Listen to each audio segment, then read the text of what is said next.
welcome 3 of the newest members of the 2016 College Football Hall of Fame class. Burt Jones, LSU, Pat McAnally, Harvard, and Rod Woodson, Purdue. Congratulations to the entire class of 2016.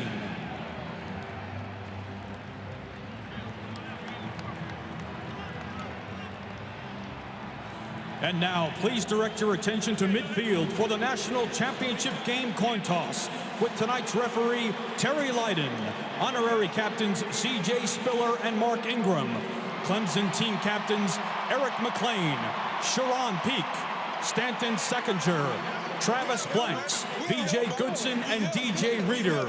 Alabama team captains Jake Coker, Derek Henry, Ryan Kelly, and Reggie Ragland. And inductees of the 2016 National Football Foundation College Football Hall of Fame. Good evening, gentlemen. Welcome to the College Football Playoff Championship game. Congratulations on tremendous seasons by both teams. The coin we'll use tonight for the toss has the College Football Playoff logo on the head side. And on the tail side is the University of Phoenix Stadium logo. Alabama, you're the visitors. What will your call be tonight? Heads. Heads is called. And it is tails. Clemson, you've won the toss. Clemson has won the toss and deferred. You'll receive. Which direction would you like to kick? Turn your backs around that way. Bring your backs this way. To begin the game, Clemson is So Clemson is a higher seed wearing the all-orange home uniforms, but Alabama will get the football first to begin this championship game. And with Nick Saban, down to Tom Rinaldi. Chris, thank you very much. Nick, you've coached in this game 4 times. You've never lost. How do you use that experience to help this team win tonight? I don't think this team knows anything more about it. I mean, you know, it's what we talked about before. Everybody's go out there and dominate their box, play with their best effort, be their best football player today. That's what everybody has to do. You got to do it for 60 minutes and have fun doing it. There's no anxiety here. Let's just go play.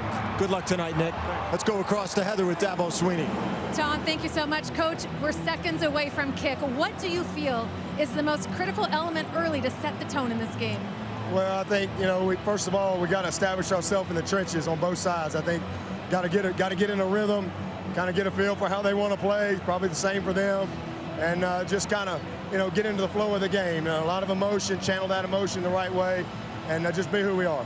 Coach, 2 of your top defenders came into warm-ups as question marks. You've said that Shaq Lawson will start. What is the status of Mackenzie Alexander? I expect both of them to play and play well. Good news, you're full strength. Coach, thanks. Chris? Heather, thank you. Grew up in Pelham, Alabama, was a special teamer on Alabama's championship team that stunned Miami in the Superdome. Kurt, let's take a look at each team's plan for success presented by Northwestern Mutual. Chris will start with Alabama. First thing they've got to do is go back to running the football with Derrick Henry. Remember last week it was a lot of pass to Ridley. Tonight it's more of Derrick Henry. They got to prevent the big play. Make Clemson's offense drive the ball. For Clemson, simple. Number 4's got to be the X factor. Deshaun Watson running and throwing. And then a big key in this game, when you look at Alabama, when they've struggled, it's been on 3rd down on both sides of the football. So a walk-on. Freshman Greg Hugel from Blythewood, South Carolina will kick it off for the Tigers. Tide have Kenyon Drake and Richard Mullaney. 2 key receivers deep.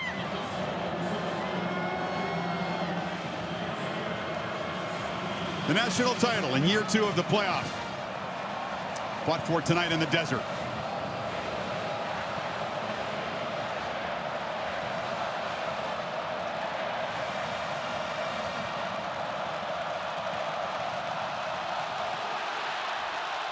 Hugel drives the kick into the end zone.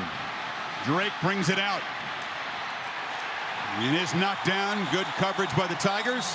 And that means Jake Coker, his one and only chance to shine, will get the football first. You know his story, beaten out by Jameis Winston at Florida State. Grew up in Mobile and had the game of his life in the biggest game of his life. 25 of 30, almost 300 yards against Michigan State. And this is a confident Clemson defense, the way they played this year. look for Alabama to try to shock Clemson. Wouldn't be surprised to see them take a shot early here in this football game.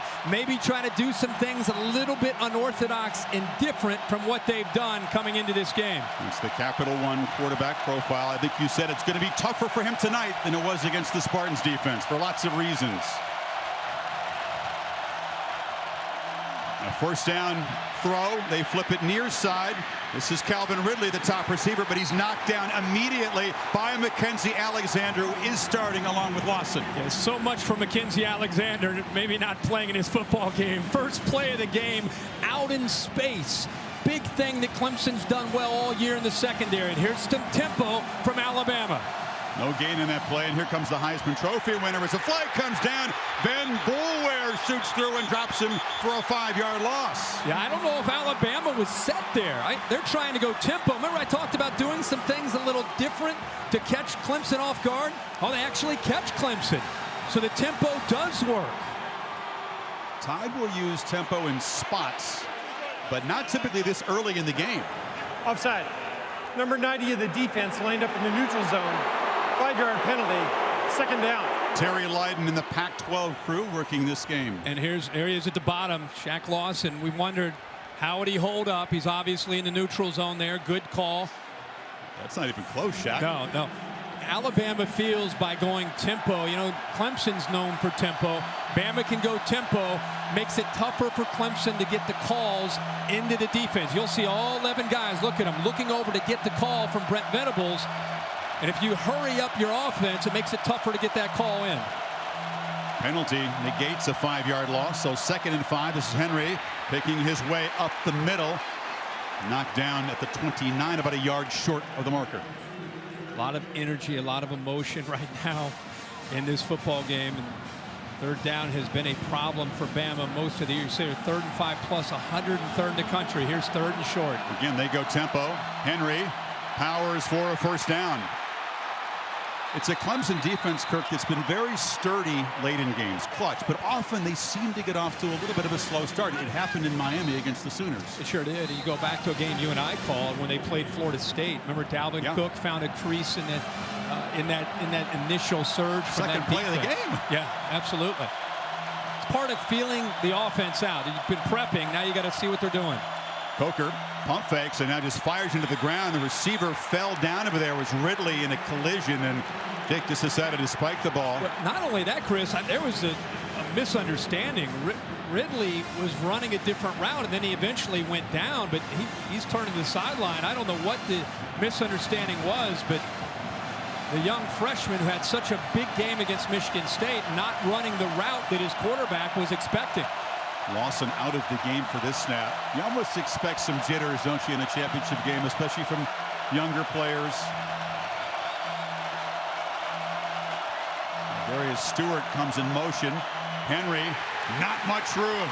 Penetration early by DJ Reader, blew it up. Yeah, that's a good job up front. It's a different battle today for this Alabama offensive line. They try to double team, but boy, Clemson holding the spot there by DJ Reader. You see Austin Bryant, who's in there for Shaq Lawson coming in, and this is what Brent Venables wanted. He is as good as you'll see in the country at third down. They're second in the country this year at getting after the quarterback and disguising. Coker needs 9. Tigers rush 4, flipped complete. Ridley's got some work to do. Does make a man miss. Dives right near the marker. It's going to be close at the 44. Well, great job by Mulaney up at the top of doing a good job on the block. He'll be right up here. You'll see. Watch how he sustains his block, and it allows Ridley to pick up those yards. He does get the first down. So makes up for that mental mistake. Lawson back in the game. Will track his snaps as Stewart takes the toss again. Not much running room. He does well to get 3 yards. He is such a long strider. He is more effective as he builds up his momentum. The big thing that people talk about every single time you get around people trying to defend Alabama, Derrick Henry, they talk about we need penetration. We've got to get to him before he builds up his momentum, and that's what they've done here so far early in this game. First 7 plays against Michigan State, didn't touch it once. Already 4 carries. in their first 7 plays. Pop pass. Stewart with Henry as a lead blocker. Excuse me, that's Kenyon Drake driven out, and that's the Heisman Trophy winner getting to the edge to help his teammate. And Shaq Lawson, because of that knee, he's offsides again. If you go back and look at that play, he's lined up in the neutral zone again. Remember, he's playing with that MCL injury Doc Punch talked about earlier. He's in a different stance, and I think it's really affecting him as far as his vision and his alignment. That's the second time. He got away with it that time, but he was in the neutral zone again. This time they need 6 on 3rd down.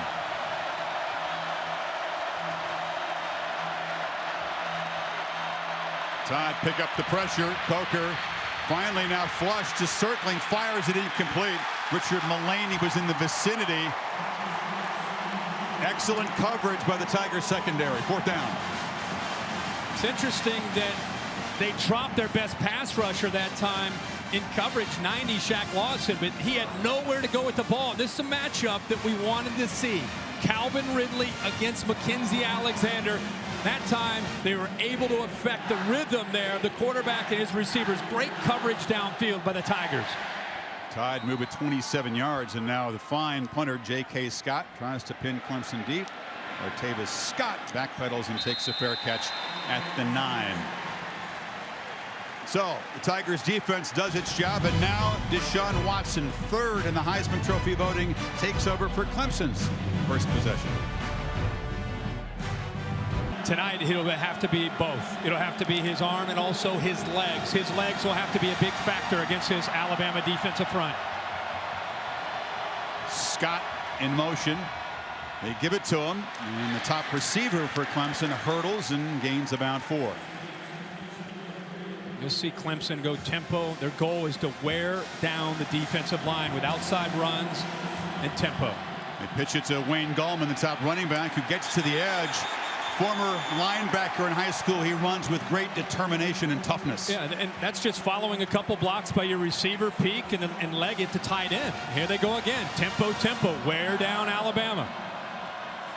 Watson now for his first downfield pass attempt. Scott well covered and shoved out of bounds, incomplete. It was Marlon Humphrey, redshirt freshman, guarding him. Long throw, and actually late there by Watson. He's on the left hash, and he's going to his favorite target, Scott. But typically you're going to see Watson anticipate and throw the ball early. That time he was maybe early in the game just being sure, and by being sure the ball was late. Incompletion allows Bama to substitute some of the big guys up front. Now they hand it to Gallman, and he is hit immediately. No gain. So tough to run on this Tide defense. Jonathan Allen stopped him. Yeah, Jonathan Allen comes from the backside over here. You'll see him chase, but you also see the safety that time, Matthias Smith, get involved as well. Now the trouble with tempo when it's 3rd and 10. We just talked about Clemson confusing the quarterback and coming after the quarterback. They got to be careful here of Watson on the scramble. Tide show pressure, but only rush 4. Watson flushed, has room, now fires behind Jordan Leggett. The tight end comes back to make a catch for a first down. That's exactly what I'm talking about. He's got to create 3rd down. You know he's not just going to scramble to run, Chris. He is scrambling to buy time. Leggett works to get open, and a great job with vision downfield by Watson. What a catch by Leggett. Throw was not very accurate. And now a short gain for Gallman. Ryan Anderson stopped him. Anderson zone read there. See Watson reading the in man on the line of scrimmage, and it was 22 Anderson. He collapsed down in a hurry. Surprised Deshaun didn't pull that and run around the corner. Clemson will come back to that play. Gallman in the slot, empty, and now he'll motion back into the left of Watson, who looks that way and flips it to him, incomplete. Began to put his eyes upfield before he caught the ball. Clemson's run 7 plays, 3 runs, 4 passes, and the one thing almost every play has in common is get the ball outside, get the ball to the perimeter. Again, that's a big part of how they want to attack, not just to get their skill out in space, but to try to make that defensive front chase them down. 3rd down again, they need 8. Tied with some fresh bodies to rush the passer. Watson in the pocket, throws over the head of freshman Ray McLeod. Cyrus Jones, who had a huge cotton ball on the coverage. It's 4th down. Yeah, not a great route there by the true freshman McLeod. He just kind of ran out there, made it very easy for Jones to stay on him. And Deshaun Watson, I think more than anything, just threw that ball away. Bama able to get off the field there. And now Andy Teasdall, who's faked a punt each of the last 2 games. You wouldn't expect it here. And Cyrus Jones, a dangerous returner who's brought 4 back for touchdowns. Rushes up to take it inside the 30. Gets a block. And dances to the far sideline. Is knocked down across the 40 by T.J. Green. So much better field position for Jake Coker and the Heisman Trophy winner in their 2nd possession. Above the roof, a chilly night in the desert. Our aerial coverage provided by Goodyear. Kick off your drive with tires that return superior performance. Goodyear, more driven. It's Big Top with the indoor lawn, the grass field that they roll out. This is a brand new field assembled for this championship game. Rolled in here a week ago. To the Tide.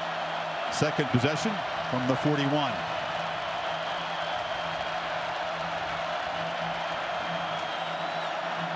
Henry's got it again. And again, not much room, but a busy start for the Heisman winner. Really good eye discipline by this Clemson defense. You know, they are zeroed in on number 2, Derrick Henry. Lane Kiffin trying to use Kenyon Drake that time as a decoy. Anytime you see the running back Drake lined up as a receiver going in motion, it can easily affect your eyes, but that time they were zeroed in on Henry. They feed him again on 2nd and 8, running right, cutting back, and muscling near midfield. It'll be 3rd and short.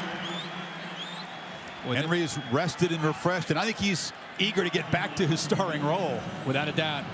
Look down here again. Shaq Lawson, 3rd time he's lined up in the neutral zone. On 3rd and 1, Henry again makes a cut and off and running. The Heisman winner in the open field, headed for the end zone.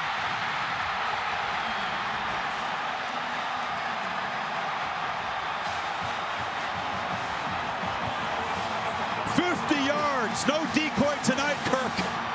No, just a great job of blocking on the right side of the offensive line. Dominique Jackson, Taylor, the right guard, the tight end, O.J. Howard. Boy, they opened that up. A 20th straight game in which Henry has rushed for a touchdown, extending his SEC record 26 now this season. Adam Griffith with the point, and the Tide strike quickly. Right side of the offensive line. Watched him open that hole up in the short yardage situation. You can see the speed. You allow him to run downhill. It's very tough to catch up to him. But give the offensive line, Jackson, Taylor, Howard, open that up.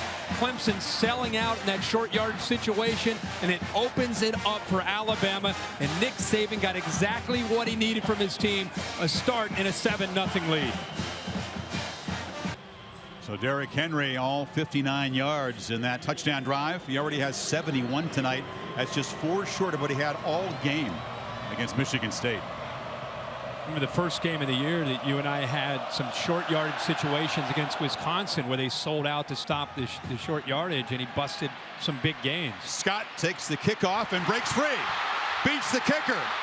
Finally, Griffith able to help haul down Scott. And it gives Watson terrific field position out of the 47. Well, that's exactly what Clemson needed. And Scott, after had a scope done in December, is looking like the old Artavis Scott with the speed. He showed some strength there as well, Chris, and being able to pull out of there.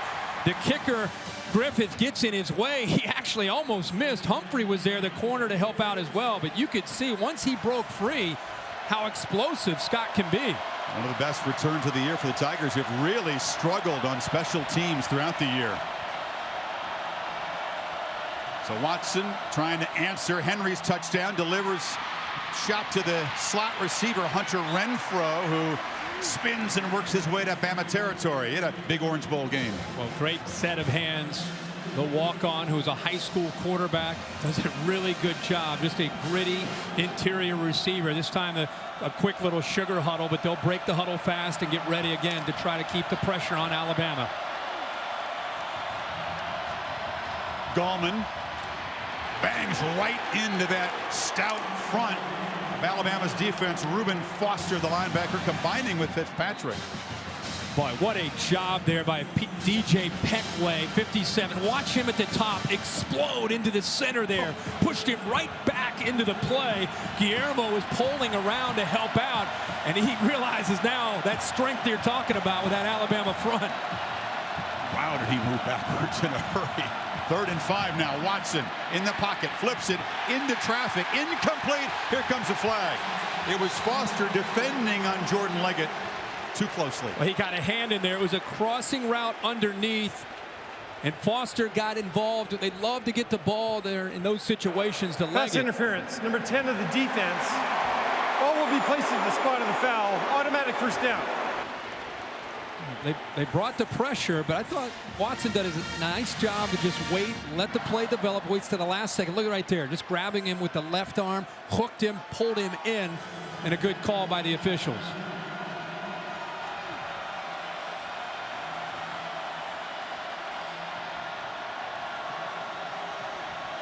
Ball moves to the 43. And Watson looking to throw on first down. Now takes off. His first run of the night. It's a scramble, but it's a quick 7. This Alabama defensive line, the best that Nick Saban has had since he's been in Tuscaloosa. Bo Davis is the defensive line coach. They really feed off of his energy. He's got 3 first-round picks on that defensive front.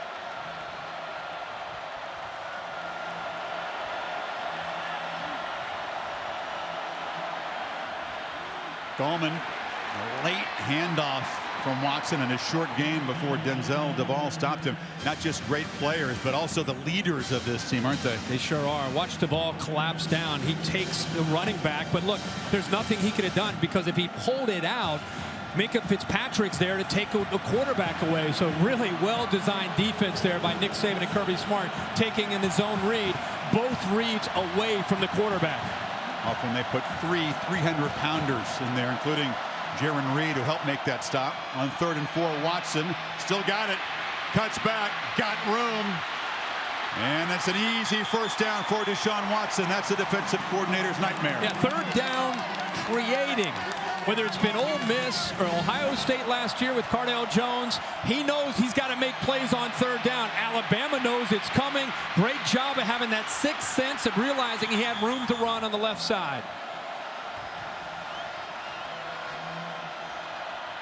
Watson rolling out.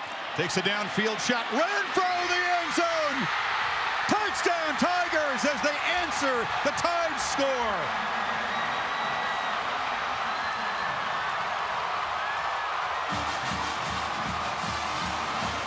31 yards for that gritty ex-walk-on. Another look.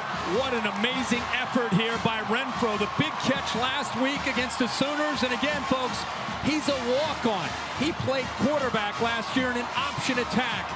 He's walked onto this program. He's gotten better and better. And the biggest games of the year is pylon cam.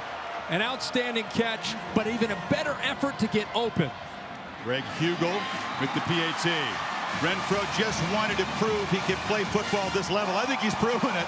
Absolutely, Chris. The wheel route. I was watching him. Watch him work and fight through to get open on the wheel route. Minka Fitzpatrick's doing a pretty good job there. He doesn't give up. He used his body to get a little bit of separation. And how about the throw by Deshaun Watson right on the money to tie this game up. Only the second first-quarter touchdown the Tide have allowed. Two marquee offensive stars in this game shining early as Deshaun Watson and the Tigers answer Derrick Henry's touchdown. Hunter Renfro, a walk-on here, as you said, a baseball player in high school most. That was his first sport. His dad was a coach, Myrtle Beach, South Carolina. And maybe Dabo Swinney sees something of himself. Dabo was a walk-on receiver at Bama. Maybe he'd say Hunter has a little bit more talent. Yeah. But both offensive coordinators here for Dabo, also ex-walk-ons at Clemson. Drake with a crease, makes a cut. Kenyon Drake just dropped at the 40 by the kicker, Greg Hugel. Quick, go back to this this touchdown. It's a wheel route here, and you'll see right here he's trying to create a cross, and by crossing they're trying to create the pick to affect Minkah Fitzpatrick, which didn't work. But the route running and not giving up on the route, and then the throw by Deshaun Watson, the Tigers get their touchdown. That's a big touchdown for Dabo Swinney's team to get themselves to believe that they can play with this Alabama team and pull off this upset and win this game. Heck of an answer against a defense that just really hasn't given up much of anything in the first quarter. Coker has to hustle out there. And as the Tide back to work after Drake's nice return from the 39. Henry again makes a cut. Just dragged down as he's beginning to build momentum, Kirk, but it's 7 more yards. He's the AT&T strongest of the strong. That was a good job up front by that offensive line. Opening it up for Derrick Henry. You can see 20 straight games with a touchdown. He's had a storybook year for this Alabama offense. First 2,000-yard rusher in SEC history hit that mark against Michigan State. On 2nd and 3, got it again. That time couldn't get moving downhill and has dropped for a short loss. It'll be 3rd down. DJ Reader that time. This is the key tonight if Clemson's going to slow him down. DJ Reader right here. Watch the hands and the quickness of being able to get off the block and be involved there. Not only getting off the block, but collapsing that play, not giving it much of a chance. And now it's back to that 3rd down for this Alabama offense. They need about 3.5. Coker pressured, flips it far side, and O.J. Howard, the tight end, is wide open and rumbling free down inside the 30. Lane Kiffin with a good call against the pressure, Kirk. A great call on 3rd down. They brought B.J. Goodson on the blitz. You see him right here. Howard's hiding. Nobody picks him up coming out of the backfield, and it opened it up for an easy throw for Coker. The Tide do this after a big pass play. They play with Temple. Coker wanted to get it to the edge, and now dropped for a loss by Shaq Lawson, who looked pretty good that time. He sure did. Nice to see Shaq Lawson be able to have such an impact. 11.5 sacks now on the year. Look at him. I tell you, Jake Coker's a pretty good athlete for his size. He does a good job. We wondered how would he be able to move laterally with that MCL injury. That time he stays in position, and then the speed and quickness still that he has to be able to get to Coker. 2 of the best pass rush teams in the country. A 44th sack for the Tigers, who sacked Baker Mayfield 5 times in the semifinal. Now some confusion. The Tide trying to get lined up, and with the play clock winding down, Alabama's taking their first timeout. time out of the half. 30 seconds in duration.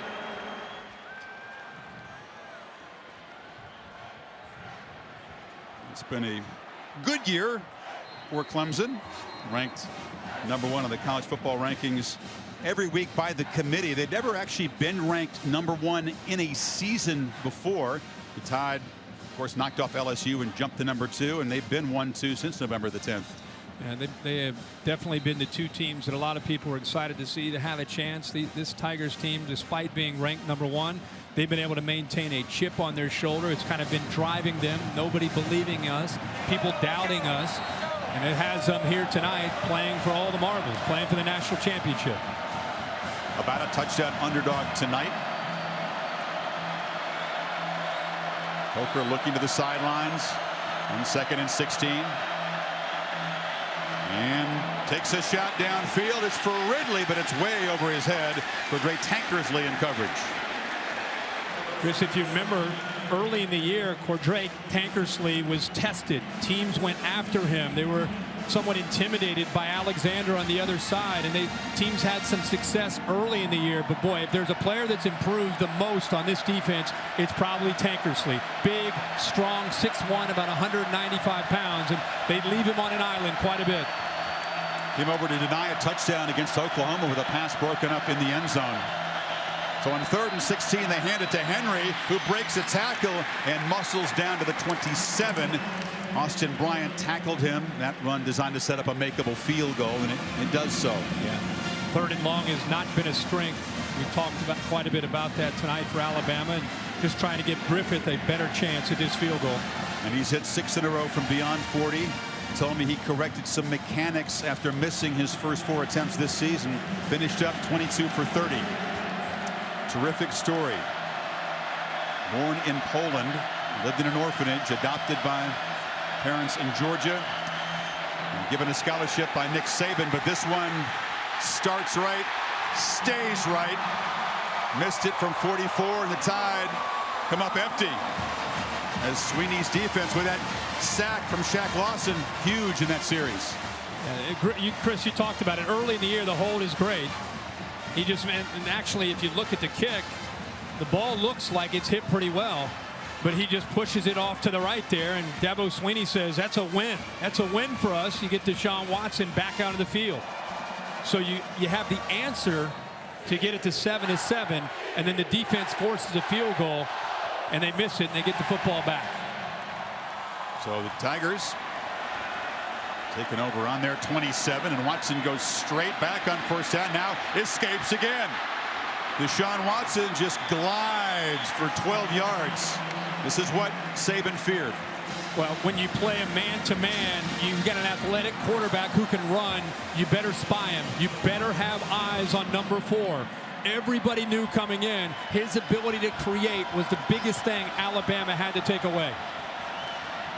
Now it's Gallman with a big convoy of bodies in front of him, spinning and fighting for a nice first down gain. Duvall tackled him.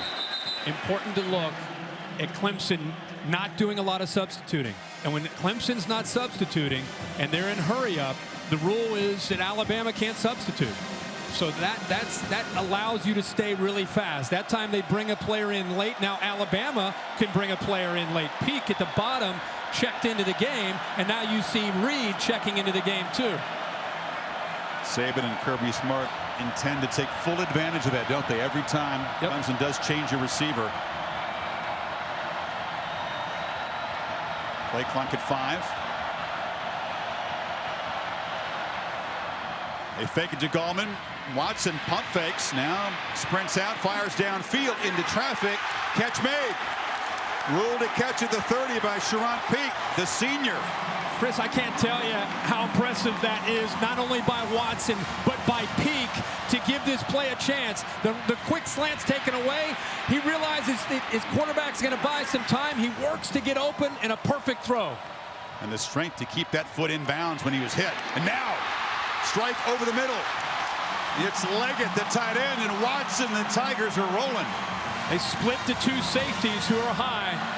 2 safeties that are back deep. The way you try to attack them is right over the linebackers into the middle of the defense. Another great throw by Deshaun Watson, who's in rhythm and has Alabama right now on their heels. Final minute of a frantic first quarter. Watson, this is a design run into traffic and not much there. Gets about a yard. Ragland and Foster. So now, can they be efficient in the red zone? They beat Oklahoma by 20 despite only getting 13 points, Kirk, in their 4 red zone trips combined.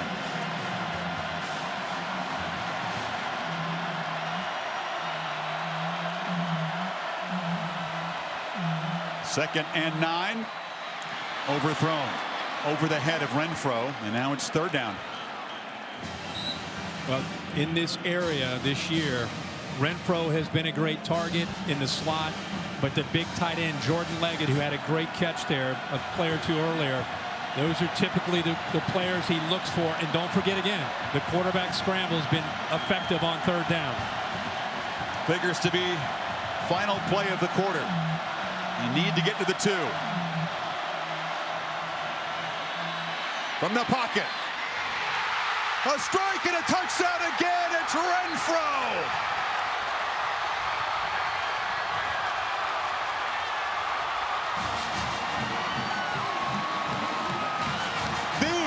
Unlikely star so far of this championship game.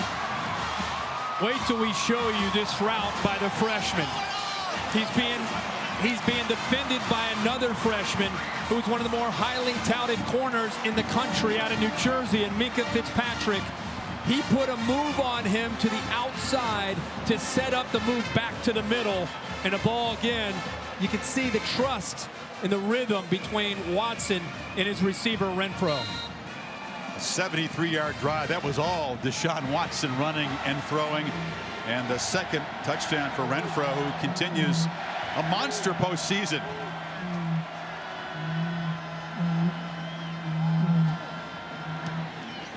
Bugle gets it through. PATs have not been automatic for him this year, but so far so good. See that move, that stem to the outside. Minkah Fitzpatrick bites it, and it opens up that throw. Look at the anticipation. Look how far he works to get that receiver away from the defender. And Renfro, again, doesn't give up on the route, and it's a touchdown. Terrific first quarter in Glendale. Tigers up 14-7. You're watching the College Football Playoff presented by AT&T. Alabama defense, Kirk, that allowed a total of 19 points in the first quarter all season. Just one of those was a touchdown by Tennessee, giving up 2 touchdowns. Watson to Renfro in the first quarter.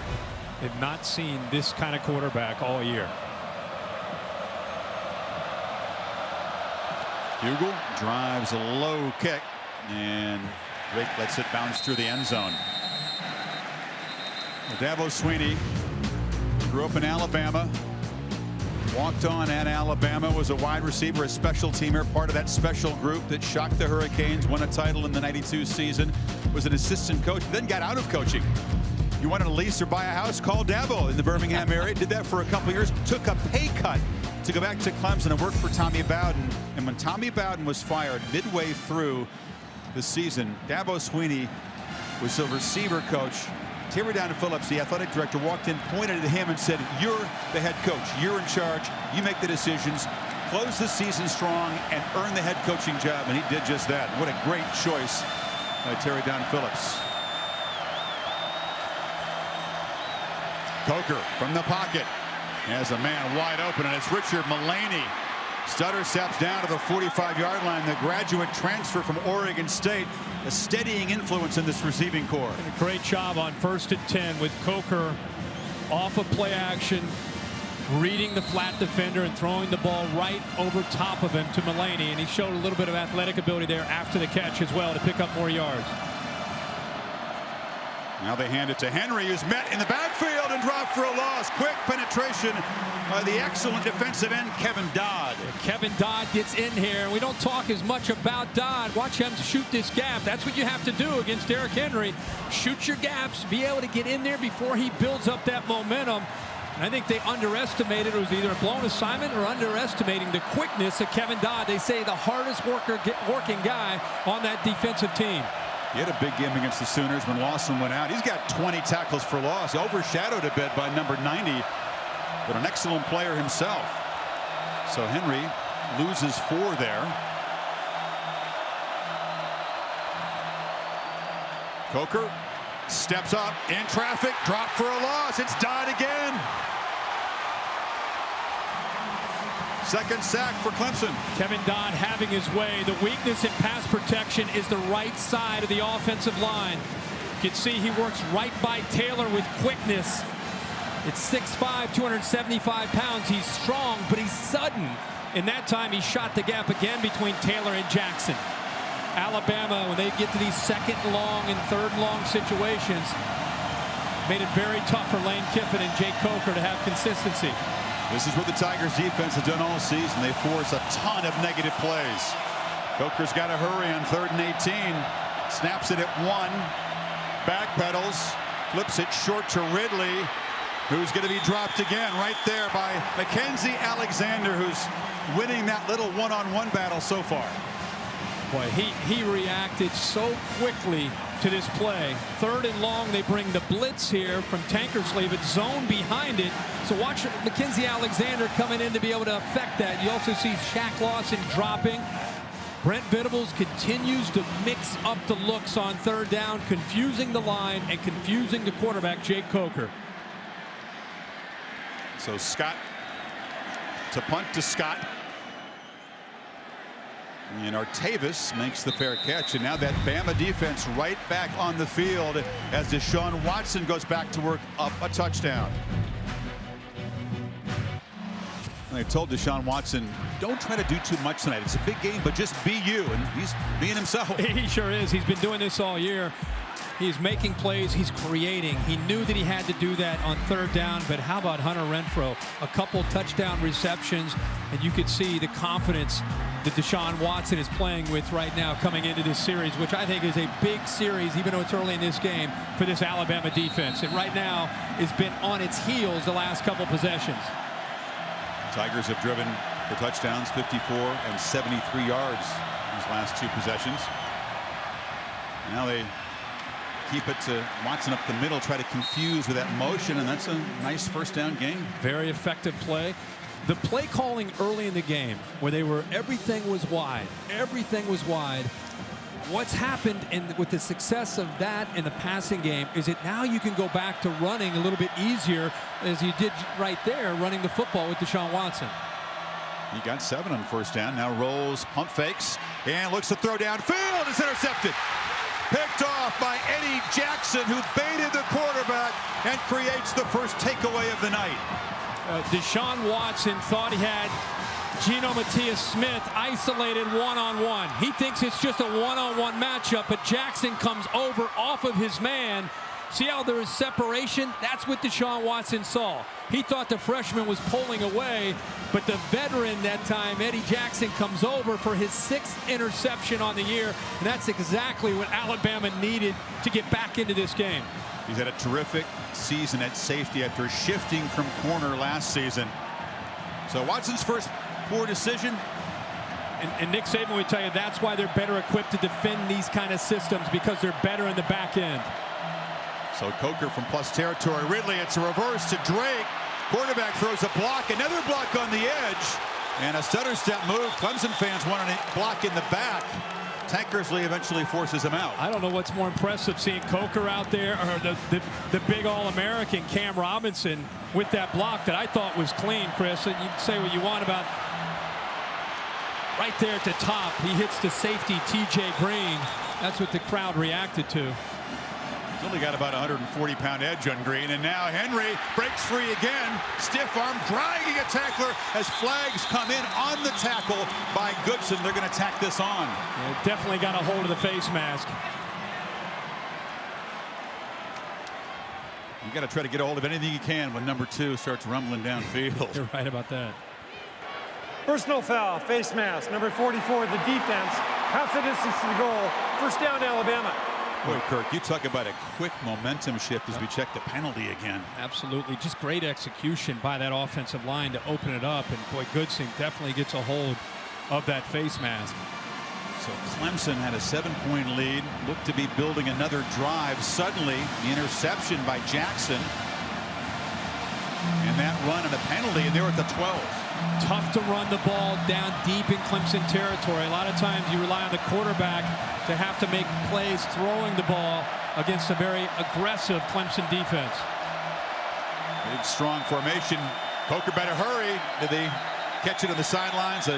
Kiffin noticed the play clock if his quarterback didn't and called time. The play clock has been, it's been second or third time we've seen the clock getting down to 3, 2, and 1. Prior to the expiration of the play clock, timeout, Alabama, their second of the half.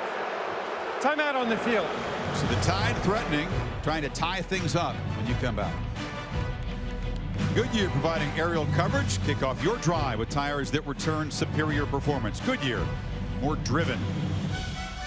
Tide have driven 30 yards in just 32 seconds after the Jackson interception. First down now at the Clemson 12 after the timeout.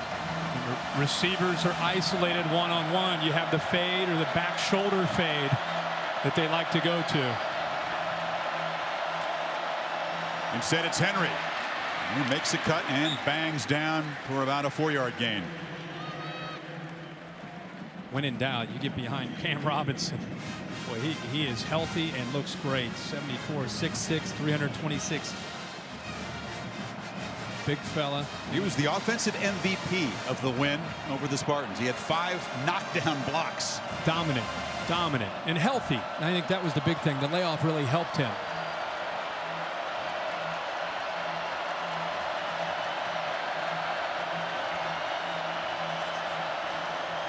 Play action. Coker still got the ball. Fires behind Ridley, who couldn't collect it.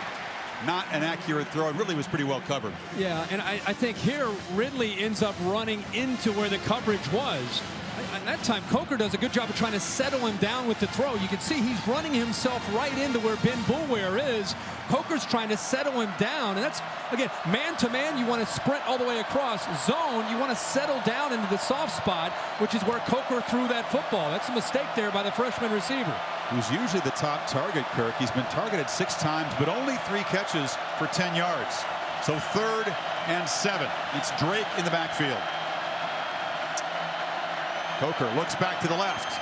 This is Ridley, who works free and weaves his way for a 1st and goal. Carlos Watkins saved the touchdown. Yeah, last game against Michigan State, it was the vertical pass. Now underneath, he is so dangerous with the ball in his hands after the catch. So it's not Henry, but Drake in the game. He gets the handoff.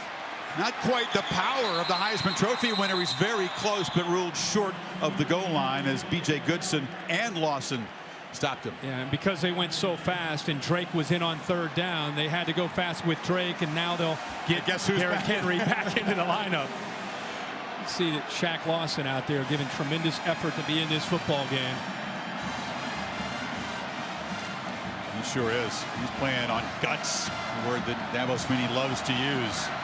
Ball a foot away from the goal line. Big defensive lineman in the formation lead, blocking for Henry, who just dives to pay dirt. Robinson and Reed, those studs on the D-line, making it pretty easy for Henry that time. You have Cam Robinson on the left side. You've got Ryan Kelly in the middle, and then you're going to follow A'Shawn Robinson and Jaron Reed. Pretty good chance. About 1,200 pounds there. Pretty good chance of getting a push. And then, oh, by the way, Derrick Henry's a monster too, trying to run the football. The monster is just 2 yards short of 100 already as Griffith drives the extra point. So the interception by Eddie Jackson set it up. That's exactly right. As good as Deshaun Watson's been in this first half, a poor read here. Jackson's interception, a couple big plays. They get down inside the 1-yard line. They bring in the big fellas, the heavy look, and Derrick Henry ties this game up.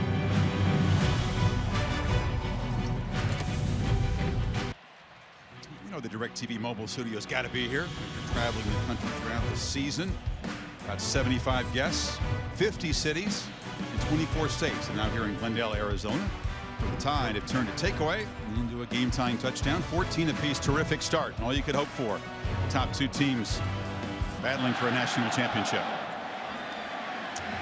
And Griffith drives the kick deep into the end zone.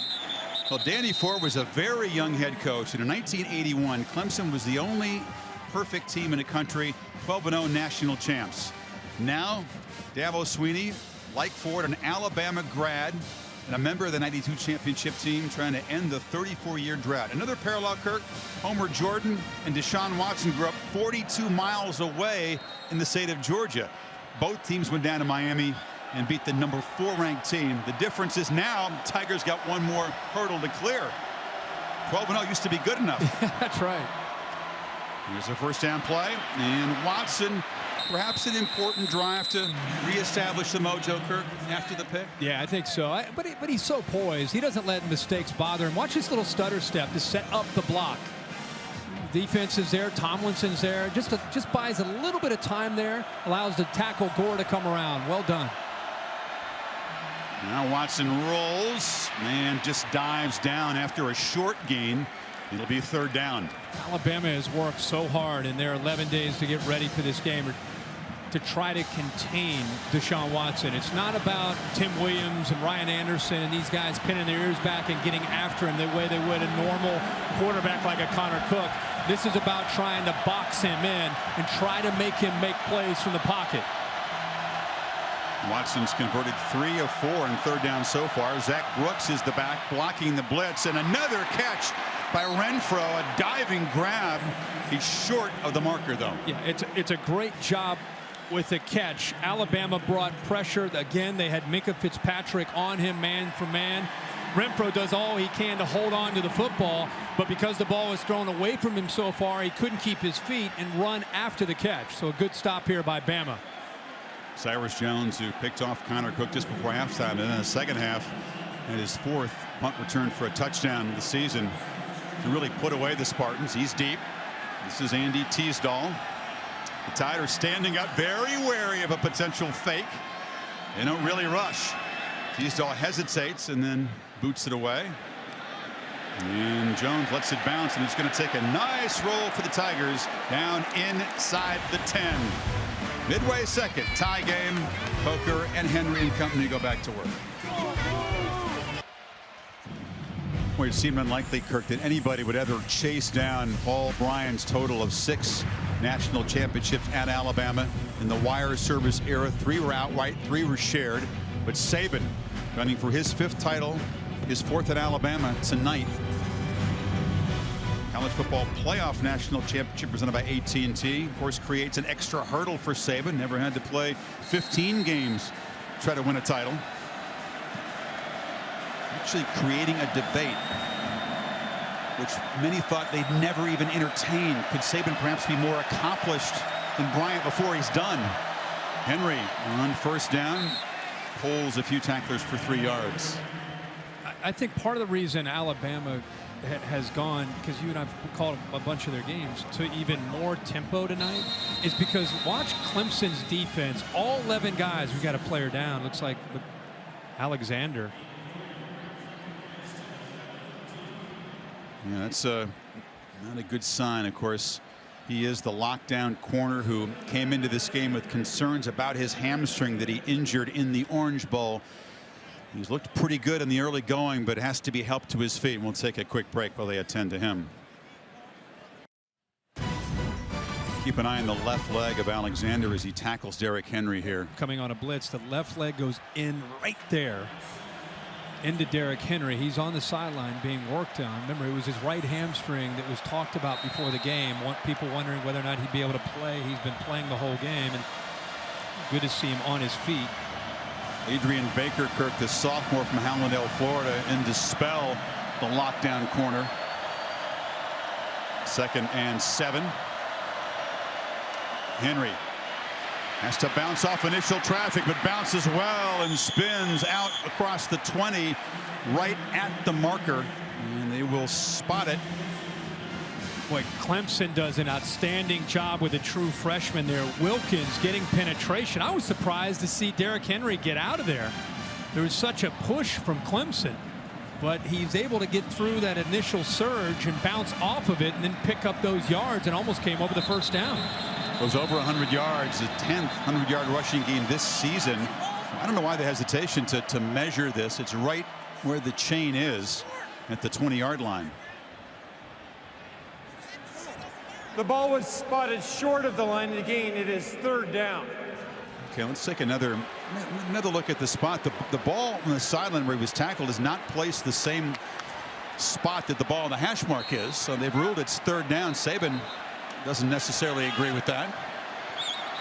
No, they might want to take a look at that. That was a strange spot. Bill Richardson is the replay official in his Pac-12 crew. But they seem satisfied with the spot, and it will be 3rd down. Please correct the clock to read 7:02. 7:02 on the game clock. I'm going to add 9 seconds back to the game clock. It seems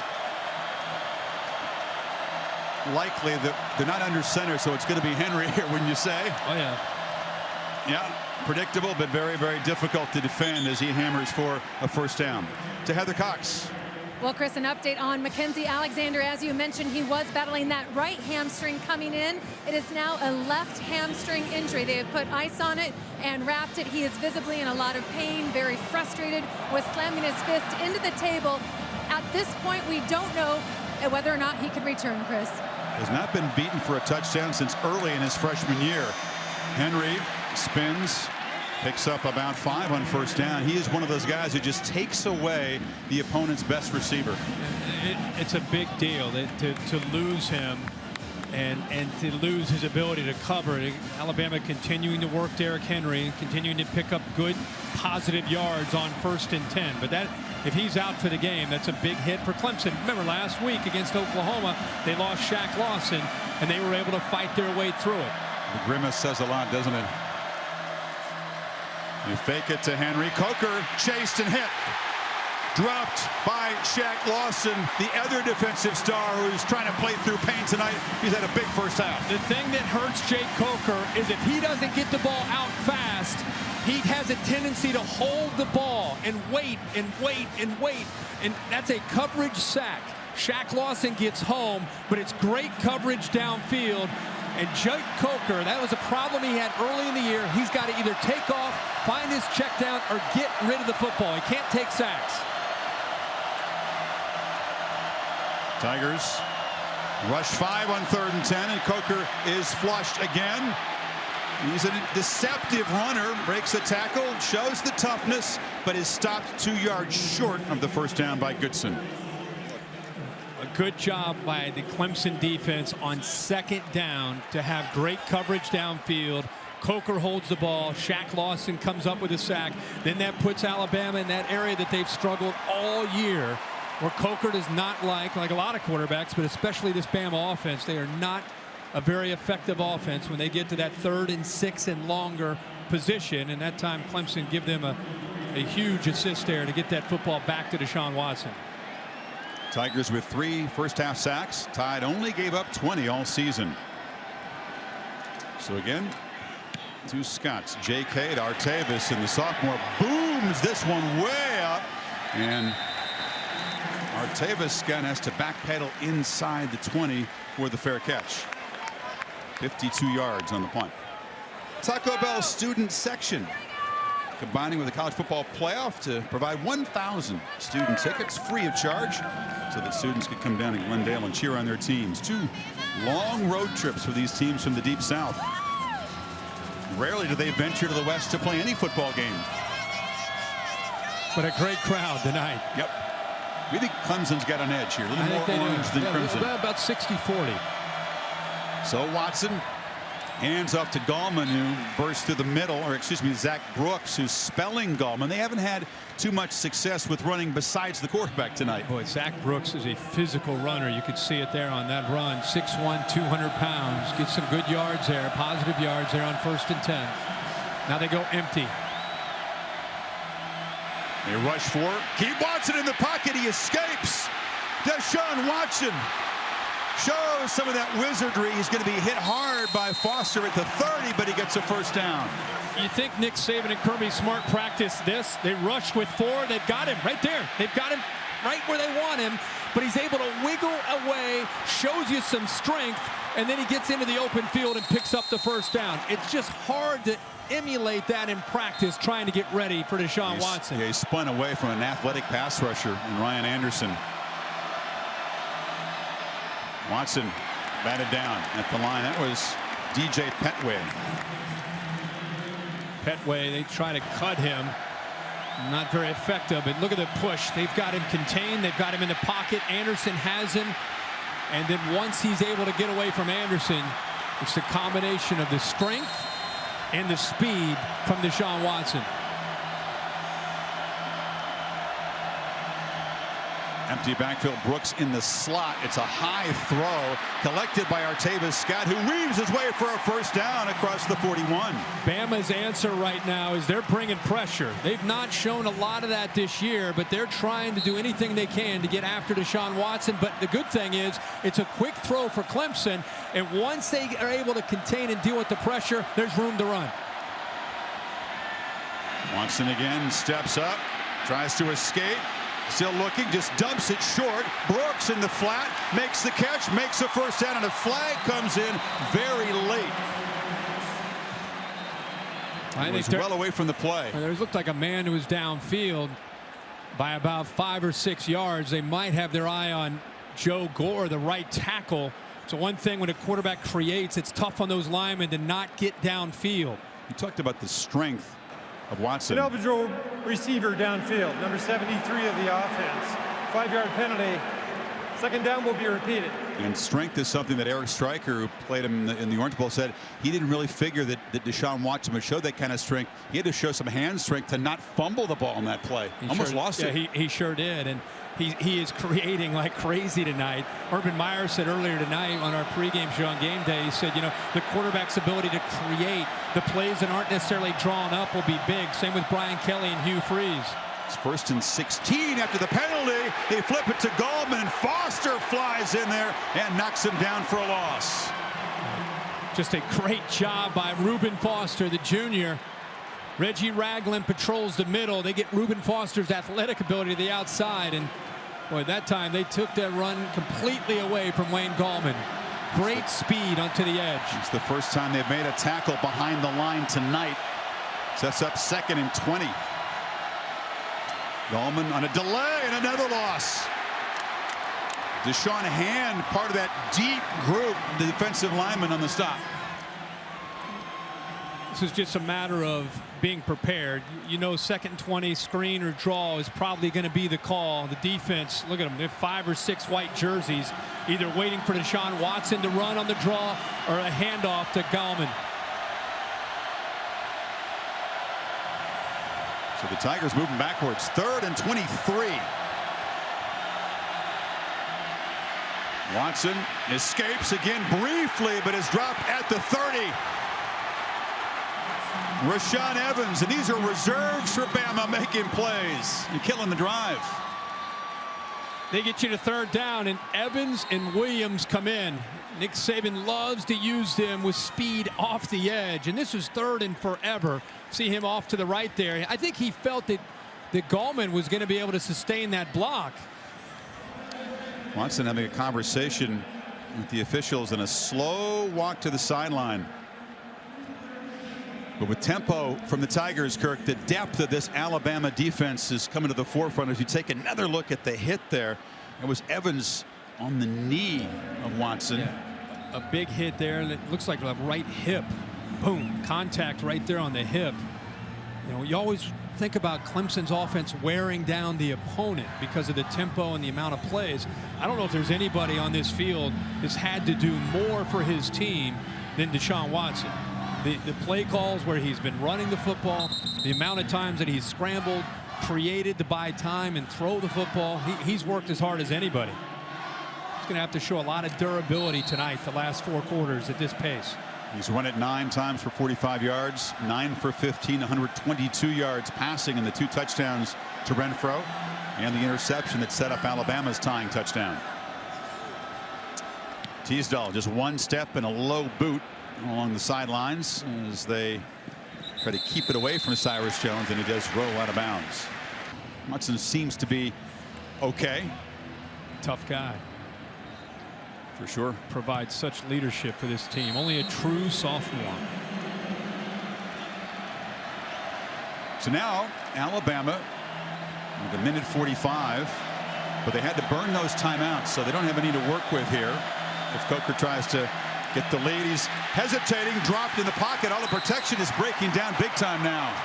And again, the coverage took away his primary. Lane Kiffin rolling the dice without the timeouts. Remember, Jake Coker's not had a great first half. He's been doing a lot of this, hesitant, holding the ball, confused, surprised that they were willing to maybe take a chance deep in their own territory this late in the first half without any timeouts. At this point, they've got to just work the clock and get out of here. Got a big problem blocking Kevin Dodd right now, don't they? Sure do.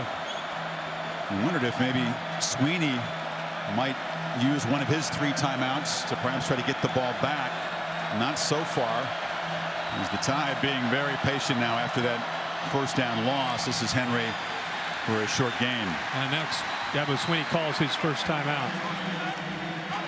So he's thinking at least force Alabama to punt. The Buick halftime report. Reese Davis, Desmond Howard, Urban Meyer coming up. Interested to get their thoughts as we reach the final minute of a first half that got off to a very frantic start. It was Derrick Henry with the bolt for the touchdown. Deshaun Watson responding with a couple of touchdown drives. Then he threw the interception, and it was Henry's 2nd touchdown to bring us where we are, 14 apiece. About as good of a first half as you and I could hope for as just fans of this game. And hoping to see a competitive game. It's a game of momentum. It always is in college football. You're going to go back and forth. You got to give Deshaun Watson and Hunter Renfrow a lot of credit for making some plays, but also Alabama for hanging tough. Their defense comes up with the interception from Eddie Jackson. Then they're able to pound the football and get it in for a touchdown to tie it up. But this is exactly what we'd hope for, is a great football game. And we'll see how this continues to go into the second half. You'd figure that Kiffin and the offensive brain trust, Kirk, will have a lot to talk about at halftime about this pass protection problem. 4 sacks in the first half given up. Coker drops back, delivers a throw. Ridley juggles it, retreats, gets a block on the edge, and runs a long way to come up short of a first down. Here's the problem on 3rd and 18. A young freshman trying to make plays like that. Ben Boulware now is down. He goes out of bounds. He stops the clock. Clemson saves another timeout. Boulware is down at the 7-yard line. He was one of the guys trying to chase down the speedy Ridley. But again, we've seen perhaps some big game freshman mistakes a little bit from Ridley. There's Mackenzie Alexander being walked off. Hate that for him, playing in a national championship. Ben Boulware was just chasing Ridley on that play and dove to make a play, and then O.J. Howard, who was trying to block him, just landed on top of him. But I'll go back to my point about Ridley, a freshman mistake, trying to make something happen on 3rd and forever, goes out of bounds. Yeah. Clemson saves now 2 timeouts for Deshaun Watson as they try to work to get into field goal range before the half. Artavis Scott standing at his 40 to receive J.K. Scott's punt.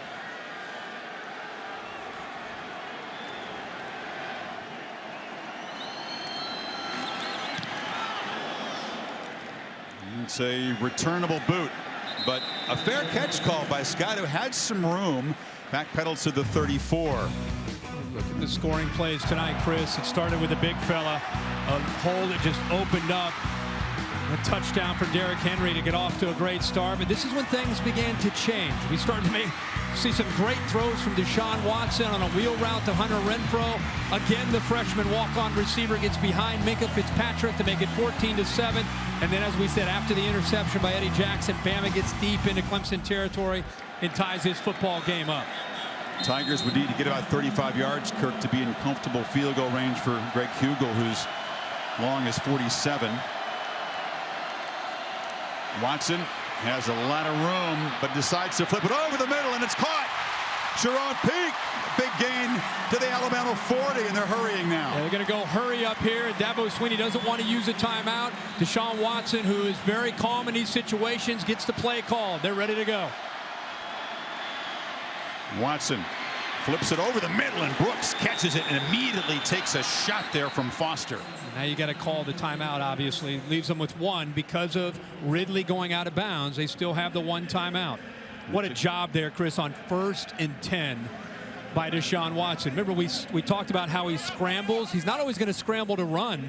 This time he scrambles to try to buy time, and now he's going to wait for his receiver to break free right into that open area. And Peak, because of his size at 6'3", 215 pounds, does a good job of using his body to keep the defender away from the football and uses the hands to bring it in.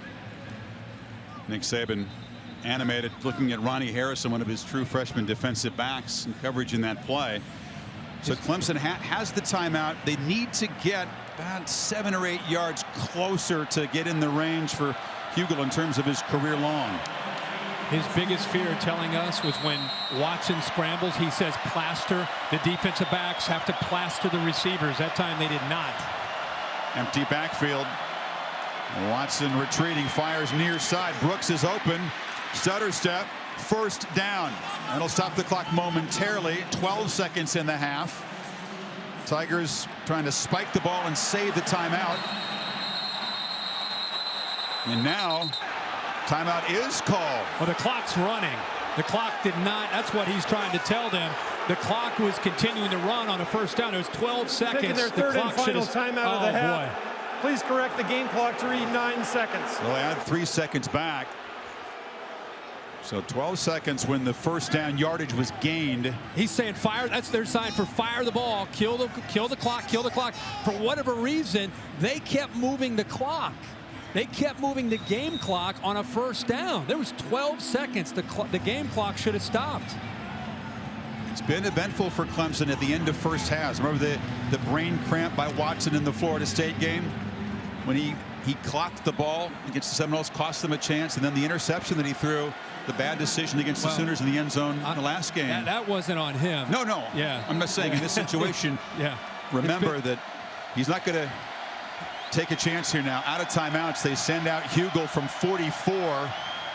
He's been reliable. This for the lead.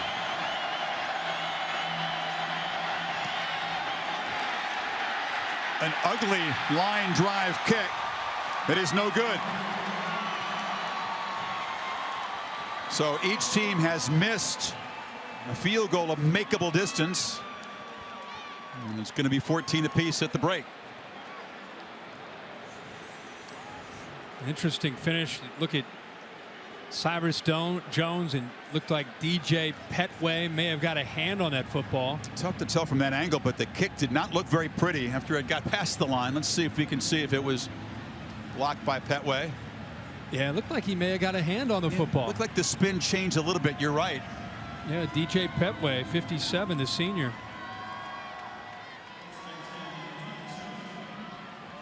Yeah, definitely got a hand on the football.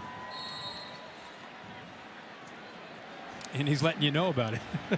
That's what you have to do when you make a block in a championship game. Just in case you didn't notice the change in spin. I got that one, guys. That was me. Henry. Stutter steps and is knocked down near the 40 as time expires in an exciting, eventful, and pretty darn even opening half. Clemson has the edge in yardage, 219 to 195. The one turnover setting up the tying touchdown. Both defenses flexing a little bit, especially Clemson's pass rush. Up for Nick Saban to think about. It's Tom Rinaldi.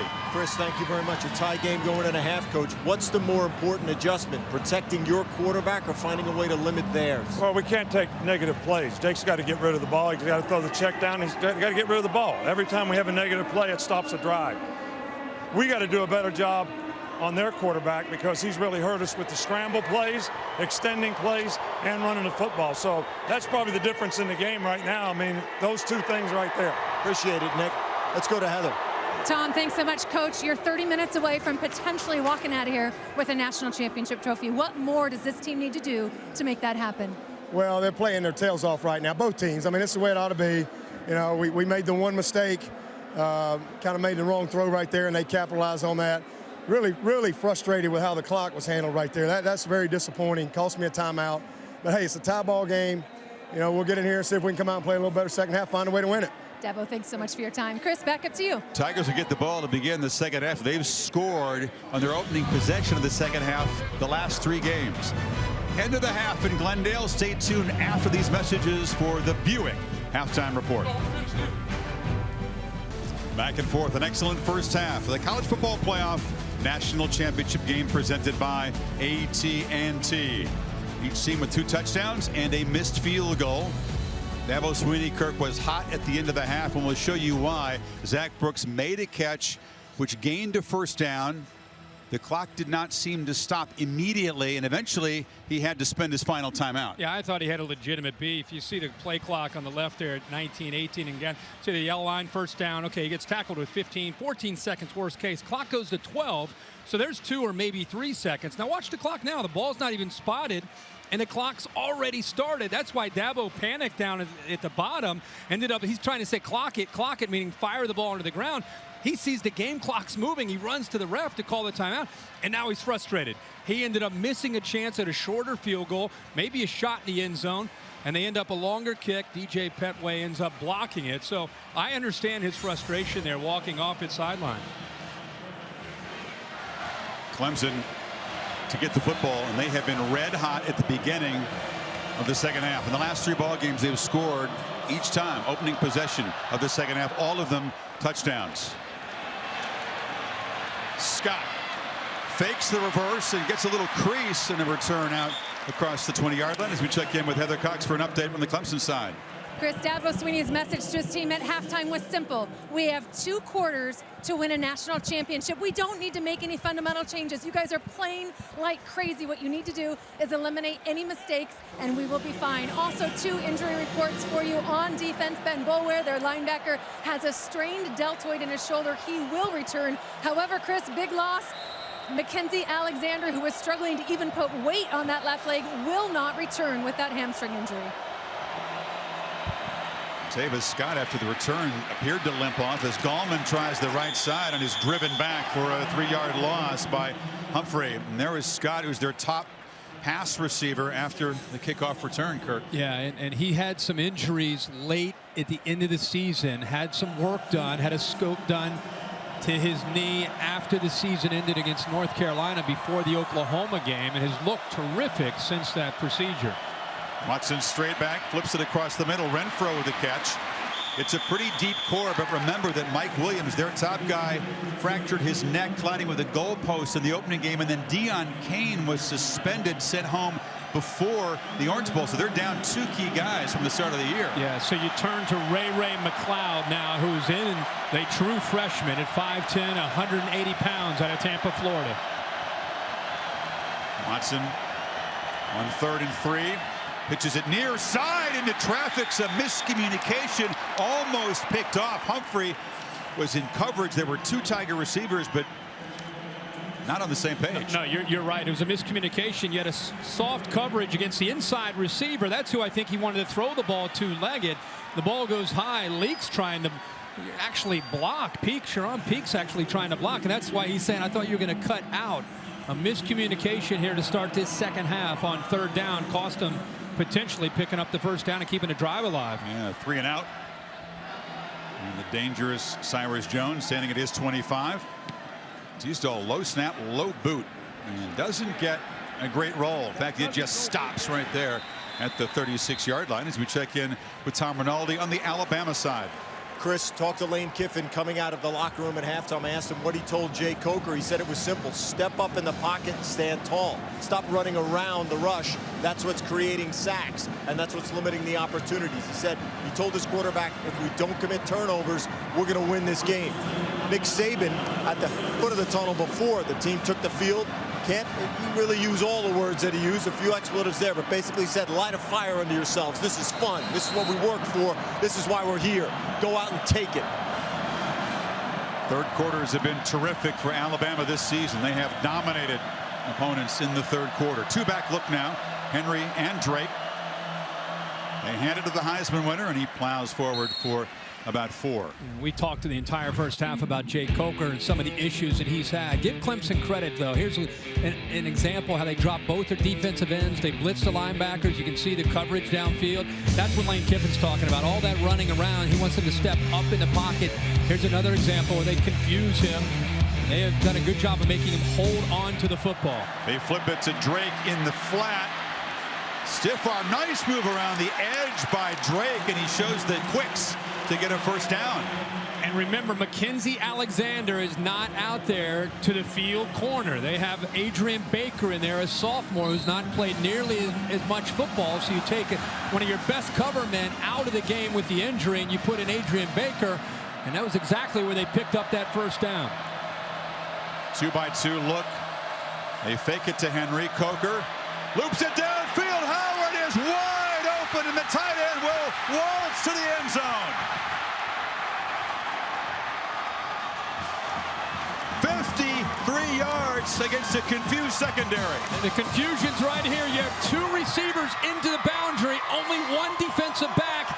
But this safety right here, TJ Green, not reacting, and you can see the receiver, the big tight end, actually slips downfield. A blown coverage by the Clemson Tigers, and TJ Green, who I don't think recognized the tight end along with the receiver into the boundary. You know why O.J. Howard is getting hugged by teammates, Kirk? His 1st touchdown reception of the season. He's a talented guy, a top prospect. Sometimes a little bit forgotten in the game plan, but boy, when he's called on, he can make a big play. Hasn't caught a touchdown since 2013, and it's the go-ahead score in a championship game. Boy, He's had a quiet year with so much potential. And as you said, what better game than the championship to be able to have your first touchdown of the year?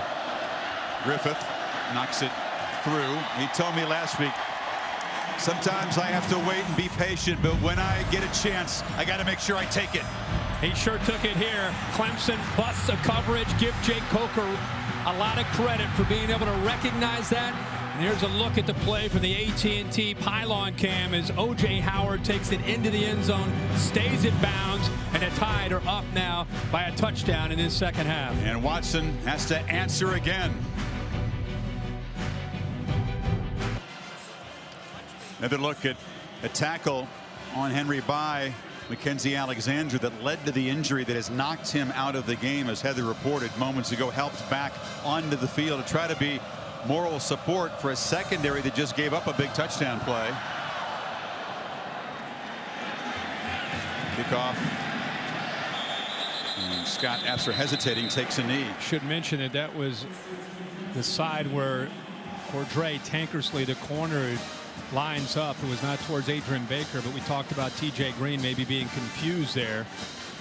And Lane Kiffin, I think, knew it as soon as the ball was snapped. He knew he had exactly what he wanted. We'll see how Clemson responds to this. Kiffin has a habit of raising his arms, signaling a touchdown well before the ball is even thrown sometimes if he knows it's going to be a score. You're right on that play. His hands went up in the air, and he was way down by where Howard caught the ball. Almost kind of telling Coker, throw it over here. So the Tigers, who went 3 and out in their first possession of the half, go back to work, and the handoff to Scott, who seems to be okay. The receiver coming to take the handoff. That's good news for Clemson. They need some. Yeah, and that's a great pickup because they're getting wide again. And now remember we talked at the beginning of the game, you got to run wide on Alabama with your speed. You got to try to wear down the Alabama front with tempo and with wide runs. Gallman, who looks quick as he did in the second half of Miami, bolts for a quick first down. I'm glad you brought that up because he hit a different gear. We talked to him about that the other day. He feels, all the talk about Henry getting stronger for the Bama offense, he feels he gets just as strong in the second half. That time, penetration, he has to spin away just to fight back to the line of scrimmage. Ragland blew it up. So much talk about the Alabama defensive line. Truth be told, the true leader of this defense, the alpha, is Reggie Ragland there in the middle, number 19. Top tackler coming in by 33 tackles over the next guy in that Bama defense. They've always had great linebacker play over the years when they've won championships. Remember Roe McClain in 09, Dante Hightower in 11, C.J. Mosley in 12, and now in 15, Reggie Ragland. Made a smart choice to come back for his senior year, didn't he? Unanimous All-American. Now they flip it short to Brooks, who has a block and a crease.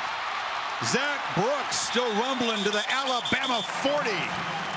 They get Joe Gore, the right tackle, out in front to lead him. Watch him right here, lead to the outside. The big fella trying to, if anything, try to pick up a block, which he does on Minkah Fitzpatrick.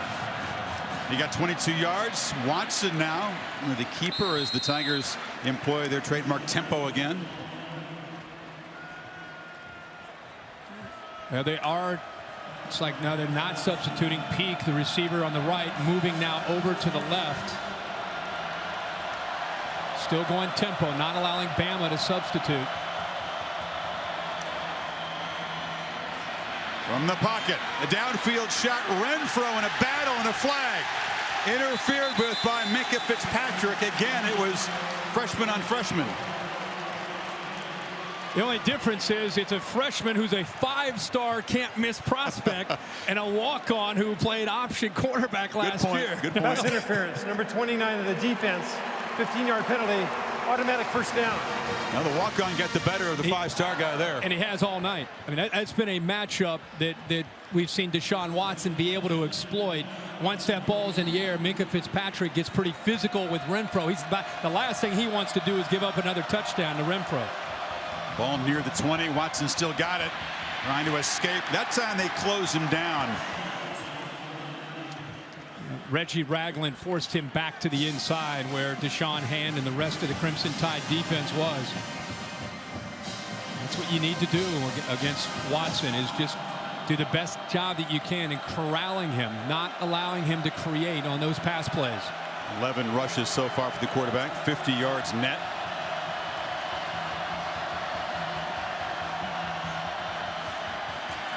From the pocket, over the middle, and broken up. Fitzpatrick closed quickly. Jermon Hopper was running a post. Great closing speed here this time. We've talked a lot about Fitzpatrick. This time, he does a good job of keeping his eyes on the football. And by keeping his eyes on the football, it gives him a chance to be able to break on the ball. Great quickness there and great change in direction by the freshman. Big moment now, 3rd and 9. They're in field goal range, but can Watson again create some 3rd down magic? Remember, Leggett's here, and they also have to be careful the quarterback scramble from empty. Pressure. Pocket closes down. End zone throw! Incomplete. It was Scott battling for the ball. A beautiful throw to the corner. Deshaun thought he had one. I don't know if he could have handed the football to Hopper any better than the way. Look at this throw right over top of Harrison, who, by the way, does a great job. Hopper has it until he comes down, but Ronnie Harrison, another true freshman, gets his hands in there, doesn't give up on the play, and rips it away at the last split second away from Hopper. Great throw. Could be a 4-point play right there. The ex-high school quarterback making a huge play. And now it's Hugel, who had his opening attempt blocked as the Tide only had 10 men on the field, ran a man on late. And Hugel knocks it through from 37. So Clemson answers the touchdown with 3, and the Tide still up by 4.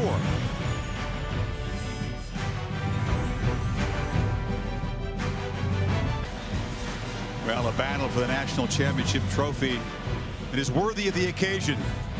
Clemson moving 55 yards in a very quick 9 plays to create the 37-yard field goal to cut into Bama's lead. It's a terrific play by the true freshman Ronnie Harrison to deny the touchdown catch.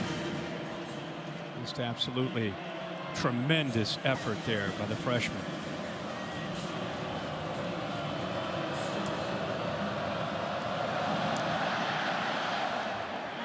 Hugel's kick drives Drake to the goal line.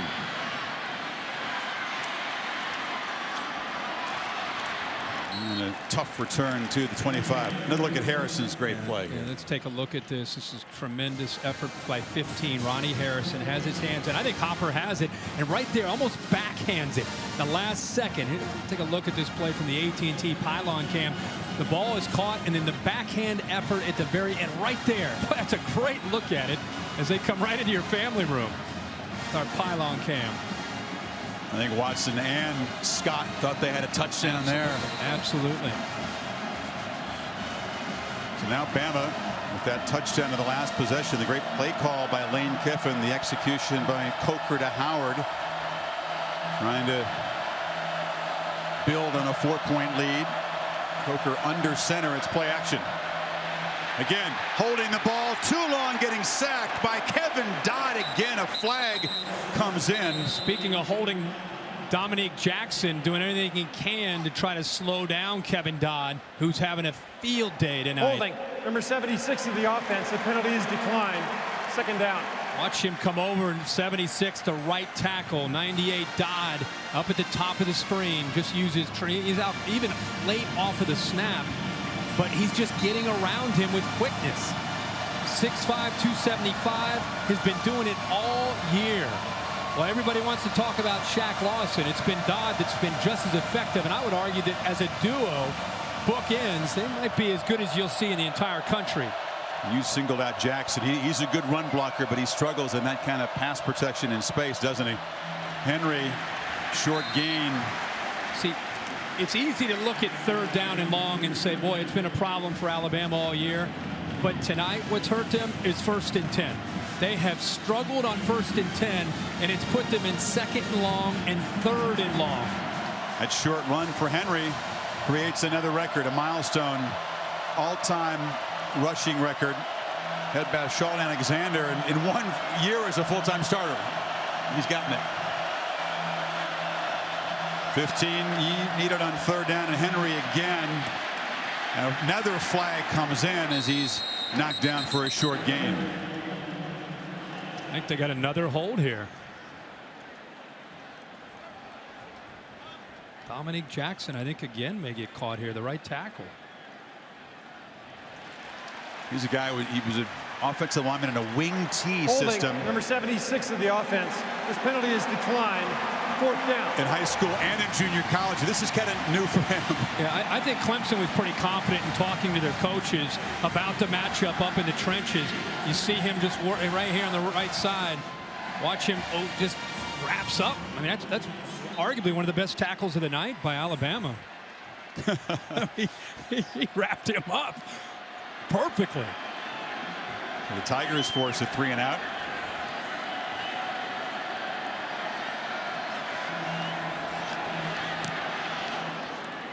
J.K. Scott drives Artavis Scott back to the 26, and he's fights hard out near the 40. So Deshaun Watson will have good field position as he tries to create a go-ahead touchdown drive. You're watching the National College Football Playoff Championship game presented by AT&T. Well, the All-State bus reminder that the big winner is Heather Honeychuck. The 2nd annual All-State It's Good sweepstakes is part of the package. Heather takes home $100,000 from All-State and a trip to New Orleans for the 2016 All-State Sugar Bowl. And we'll come out here to watch the championship game as well. So Clemson down by 4, takes over at the 40 after an important stop from their defense. Watson keeping it all the way as a blocker. Gets the edge. Deshaun Watson off and galloping to the 40 of the Tide, driven out by Cyrus Jones. That's a zone read. They read the defensive end that time. Petway, who came down. Great read by Watson to keep the football. And then there's a lot of room around that edge to pick up yards. And with his speed, we can see what he can do. That's their best part of running the football tonight, is Deshaun Watson on that zone read. Watson hit as he throws, and another diving catch made. Leggett's had a couple of great catches as Watson got hammered hard. Well, Petway shot through the gap. The true freshman on the left side, Mitch Wyatt. Watch him at the top. Petway gets inside of him, and now he lowers the boom right there on Deshaun Watson. Lucky to get that ball off, and also lucky to get up from that hit from Petway. 3rd catch from Leggett.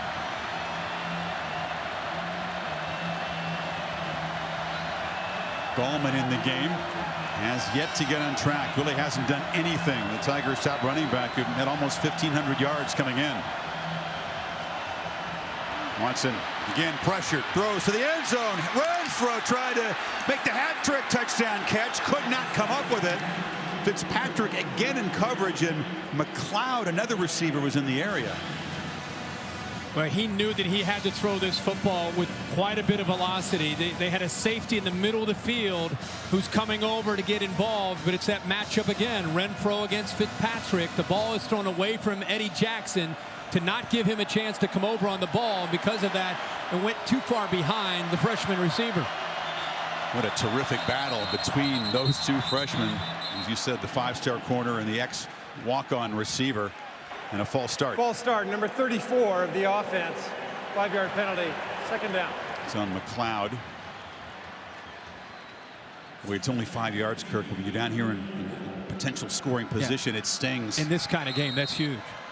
We keep talking about how this game's coming down to conversion opportunities on 3rd down, and the way you give yourself a chance is to do well on 1st and 10. And when you're a tempo team, the most important thing is continuing to get 1st downs to keep that defense on their heels.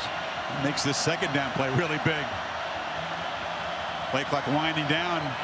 Got to hurry. You just get it off. Pressure again. Watson escapes again. A lot of green grass in front of it. Another 1st down scamper for number 4. He is so tough to stop. They brought a blitz with Minka Fitzpatrick and also the linebacker Reuben Foster. See him coming to the right? He looks to throw, but now there's nobody left. Everybody's downfield in coverage. He wanted to throw the ball, but he recognizes the blitz and the open area and takes off and picks up yards. A 20-yard run and now a 16-yard run, and Deshaun's getting near another 100-yard game. This time a throwback in traffic. Catch and made, short gain by Peak as we check Nick Saban's reaction. The number one thing Nick Saban wanted to do is not allow Deshaun Watson to create. He's been working for 11 days with Kirby Smart on this defense. It's one thing that for the genius of all geniuses, Nick Saban, to have a plan, but you have to go out and do it. This is the best quarterback, in my opinion, they have faced the entire year, and maybe one of the best they've ever faced since Nick Saban's been in Tuscaloosa. He's gotten the award as the best quarterback in the country this season. 2nd and 6. The Tide again crowding the line, but they flip it to Gallman, who cannot get far. Jackson held him up, and then the posse arrived, but it's a 1st and goal for Clemson. You can't run the football with your best back. Try to get the ball out in the flat to give him a chance, and he looked like he landed awkwardly after the initial contact there, and he kind of limps off. Let's hope he's okay. When he pulled away from Eddie Jackson, you could see that he landed a little bit awkwardly there, but it's a good way to get him involved in the game. He's had a rough night, as you just mentioned, running the ball. You get the ball out wide, it gives him a chance to get his hands on the ball out in space. Tide running a whole bunch of fresh troops on defense. The play clock winding down. Do they see it? Timeout, says Sweeney. He went all the way down to the 5-yard line. Deshaun had not noticed the clock counting down. And wants the play call a little quicker, doesn't he?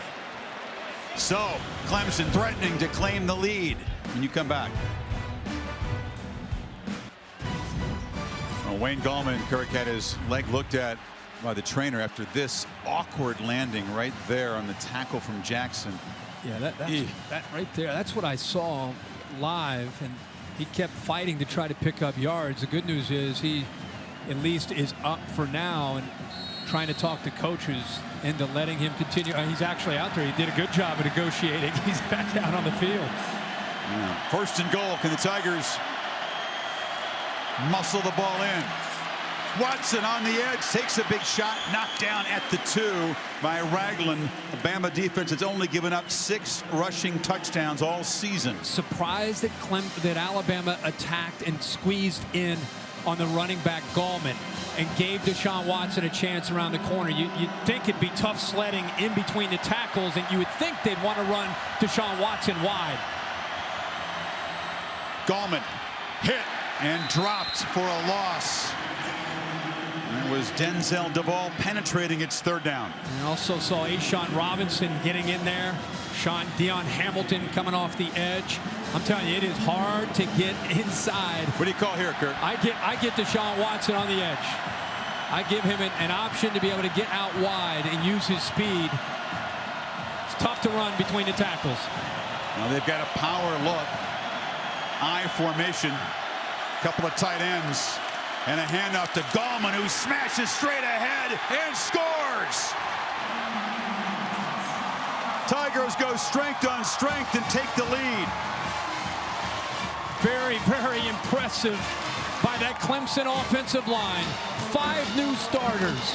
The continuity is as strong as any unit on this offense. And Dabo Swinney, Jeff Scott, and Tony Elliott, at a crucial moment in the game, they go behind that offensive line against the strength of Bama, the defensive line. A minute ago he was limping, and then he scores. Now he's dancing. Wayne Gallman, one of many tough customers on this Clemson roster. Another look, making sure that he broke the plane. Yeah, it looks pretty clear. Yeah, I'll tell you, there was a heck of a block by a freshman, Garrett Williams, the fullback. You don't see a lot of fullback play out of Clemson, but Garrett Williams gave Reggie Ragland all he could handle as those two collided right at the hole, and number 44 in orange pushed Reggie Ragland backwards. It's a touchdown that gives the Tigers the lead as Hugo converts, but also makes a statement to that Alabama defense. We're going to come right at you. Gallman is trotting off after scoring the go-ahead touchdown, which capped a 9-play, 60-yard touchdown drive. Yeah, this is a critical moment in this game, and I'm very, very impressed with what Clemson can do here. Keep an eye on the fullback as he leads, and watch the block on Reggie Ragland, 19, right in the middle. Boom! How about that contact? And the way he took that veteran and pushed him back. Here's another good look at the collision. That's a crucial block, because if Ragland pushes Williams back into the backfield, the rest of the Alabama defense is probably there and able to keep him out of the end zone. Freshman from Orlando. Williams not called on to do all that much, but a big play in a big moment. And Dabo says, yeah, you're pointing right at him. That's power football. It's great to see. Fullbacks don't get a lot of chances in this offense. And remember Dabo Sweeney saying, big part of this game is stick around, get to the third and fourth quarter. We get to that fourth quarter and we have the lead, or we get to that fourth quarter and we're in striking distance. We feel like we own the fourth quarter. We hear about Alabama and Scott Cochran, their strength and conditioning coach, about the fourth quarter, but Clemson feels like if they can get you into the fourth quarter, they can win the game. Hugo boots it to Drake. Nowhere to run. You make a great point. These are two teams that really feel like they own the final 15 minutes. All-State celebrating its 11th year, sponsoring the Good Hands field goal nets, making contributions to general scholarship funds for each field goal and extra point kicked, contributing millions so far in scholarship funds. Clemson, when they've had the lead going to the fourth quarter, has won 51 in a row. Think about that.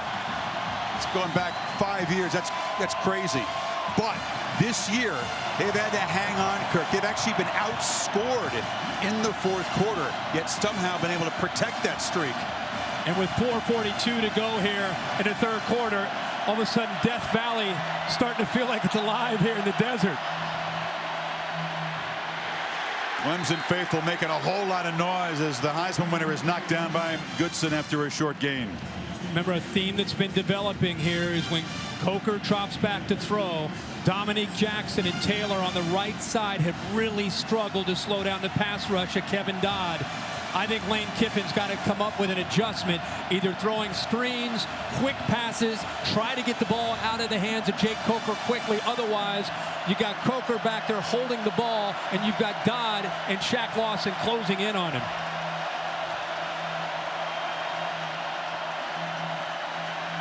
They move the pocket, and Howard is wide open again. The tight end rumbling across the 35. Made a couple of big plays tonight. Boy, what a call to be able to get Kevin Dodd, who's had a big night, collapsing down. They go naked around him. He's collapsed so much and had so much success. Instead, they work around him. Misdirection against an aggressive defense.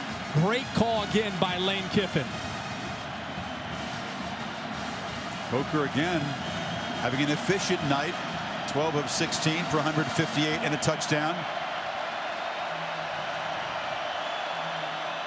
Henry just nowhere to run. The middle is completely clogged up by orange jerseys. I think we need to talk a little bit about Brent Venables, the defensive coordinator from Clemson. What a great job that he has done this year. He lost 9 starters off of this defense, including his entire front 7.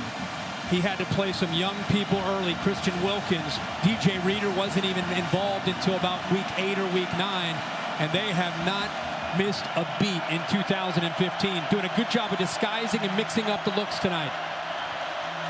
Coker rolls and delivers a low throw. It's been a very quiet night for Ardarius Stewart. And it's incomplete. Yeah, ball slipped right through his hands. It was a low throw, but a catchable ball. Stewart has had a quiet game. Here's a guy who's been on a tear. He's been making huge catches down the stretch. Big SEC games for Alabama, but shut out tonight. It's the 7th time tonight that Alabama has had 3rd and 9 or longer. And they've only converted one of them.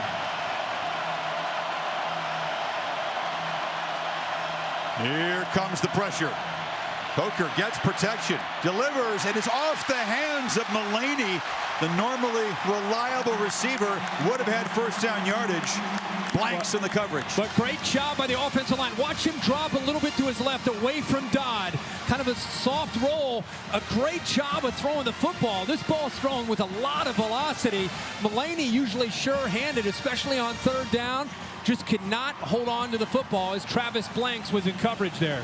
So Stewart and Mullaney with drops, and Scott a low punt. Artavis Scott came up to field it, pinballing around a couple of huge shots that he takes. Knocked down at the 38. How great is this to see two teams playing with all of their heart? I mean, these guys want a championship. You know what I mean? This is amazing. They are showing it. Nice night for flying. Goodyear providing our aerial coverage. Everything Goodyear has learned. Making tires that go the distance inspires, but they roll into yours. Goodyear, more driven. Really, you'd expect nothing less from these two teams who have been the best this season. I just love to see you get into the second half, close to the fourth quarter. The game could go either way, and they're fighting with everything they've got to win this game. With Gallman getting looked at, it's Brooks in the backfield, but they flip it to McLeod, the receiver, who reverses direction and is driven out by Fitzpatrick after a gain of about 4. A little bit of a wrinkle there from Clemson with essentially 2 running backs in the backfield. You've seen so much of the one-back look, whether it's been Gallman or Brooks. That time having McCullough back there, or McLeod rather. Watson rolls, and Renfro was wide open. Fitzpatrick slipped that time. Well, this has been a tough matchup, and a matchup that Clemson's been able to take advantage of. Yeah, Fitzpatrick goes down, loses his footing because of the move. The offensive coaches from Clemson would tell you the guy with the quickest change of direction, Deshaun Watson wants that one back, is Renfro, the walk-on freshman. Tigers need 6 on 3rd down. Brooks in the slot, 5 receiver look. Chris, here's Renfro right here. Watson looks middle, complete. Goes to the other reliable target, big Jordan Leggett, the junior tight end, and they move the chains. Well, by going empty, they spread the defense out. They get outside leverage, which opens it up pretty easy for Jordan Leggett. And you're right, tonight he's either looking at Leggett or Renfro on those 3rd and mediums.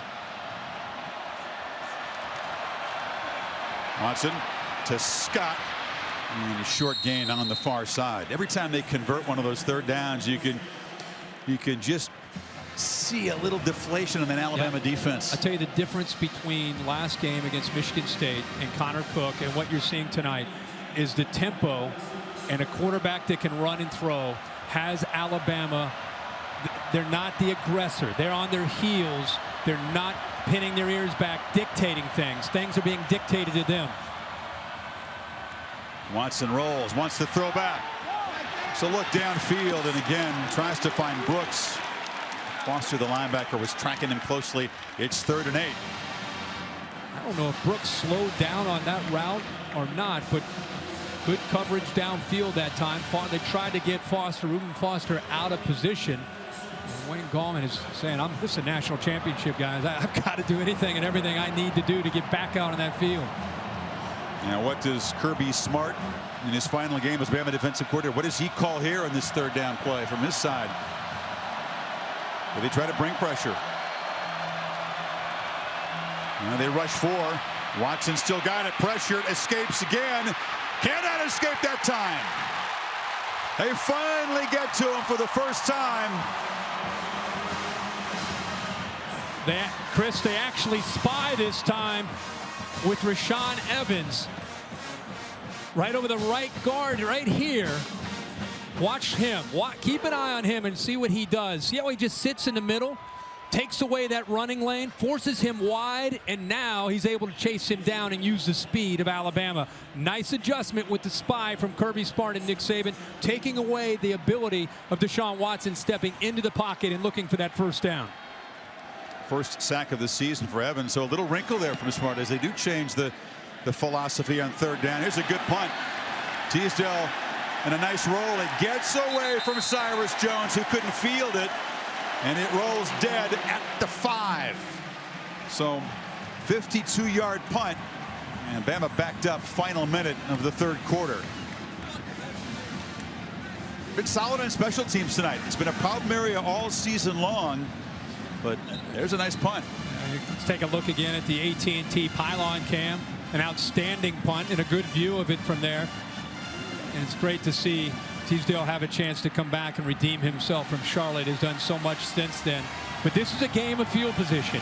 And Alabama here in this second half has been pinned back in their own territory. And down by 3, it puts a lot on Jake Coker and this Alabama offense. They're right at the heart of these Clemson fans, backed up in this end zone. Coker standing on the goal line. Henry. And a tackle made before he could really get up out of seat in the corner. Tankersley stopped him. Ben Boulware tonight and B.J. Goodson reading their keys and shooting a lot of times into the inside, and it's opened up some opportunities for Derrick Henry to get to the outside between the tackle and the tight end.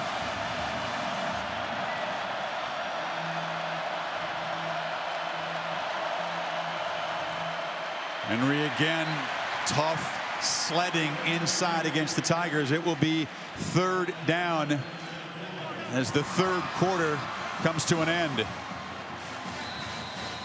It's been rare in the championship game era to come from behind in the 4th quarter and win. And Clemson, as we mentioned, 51 straight when they lead entering the final quarter. But Alabama prides itself on being a 4th quarter team. Who's going to win this test of wills for the championship? You're watching the playoff national championship game presented by AT&T. Clemson to reclaiming the lead, the 3rd lead change of this championship game. And Saban and Lane Kiffin facing a decision here on 3rd down. Do they give it to Derrick Henry, who's been pretty contained here in the 2nd half? And Watson getting that right calf work done by trainers. Coker in the pocket. Delivers for Ridley, but it's off target, incomplete, and Bama will have to punt. You can affect a quarterback when you don't even sack him. That time they affected him with Reeder and Bryant, and it forced him to throw the football and throw it a little bit beyond the outreaching arms there of Ridley. That was pressure that time from his left. Austin Bryant, the freshman, did a nice job of getting in there.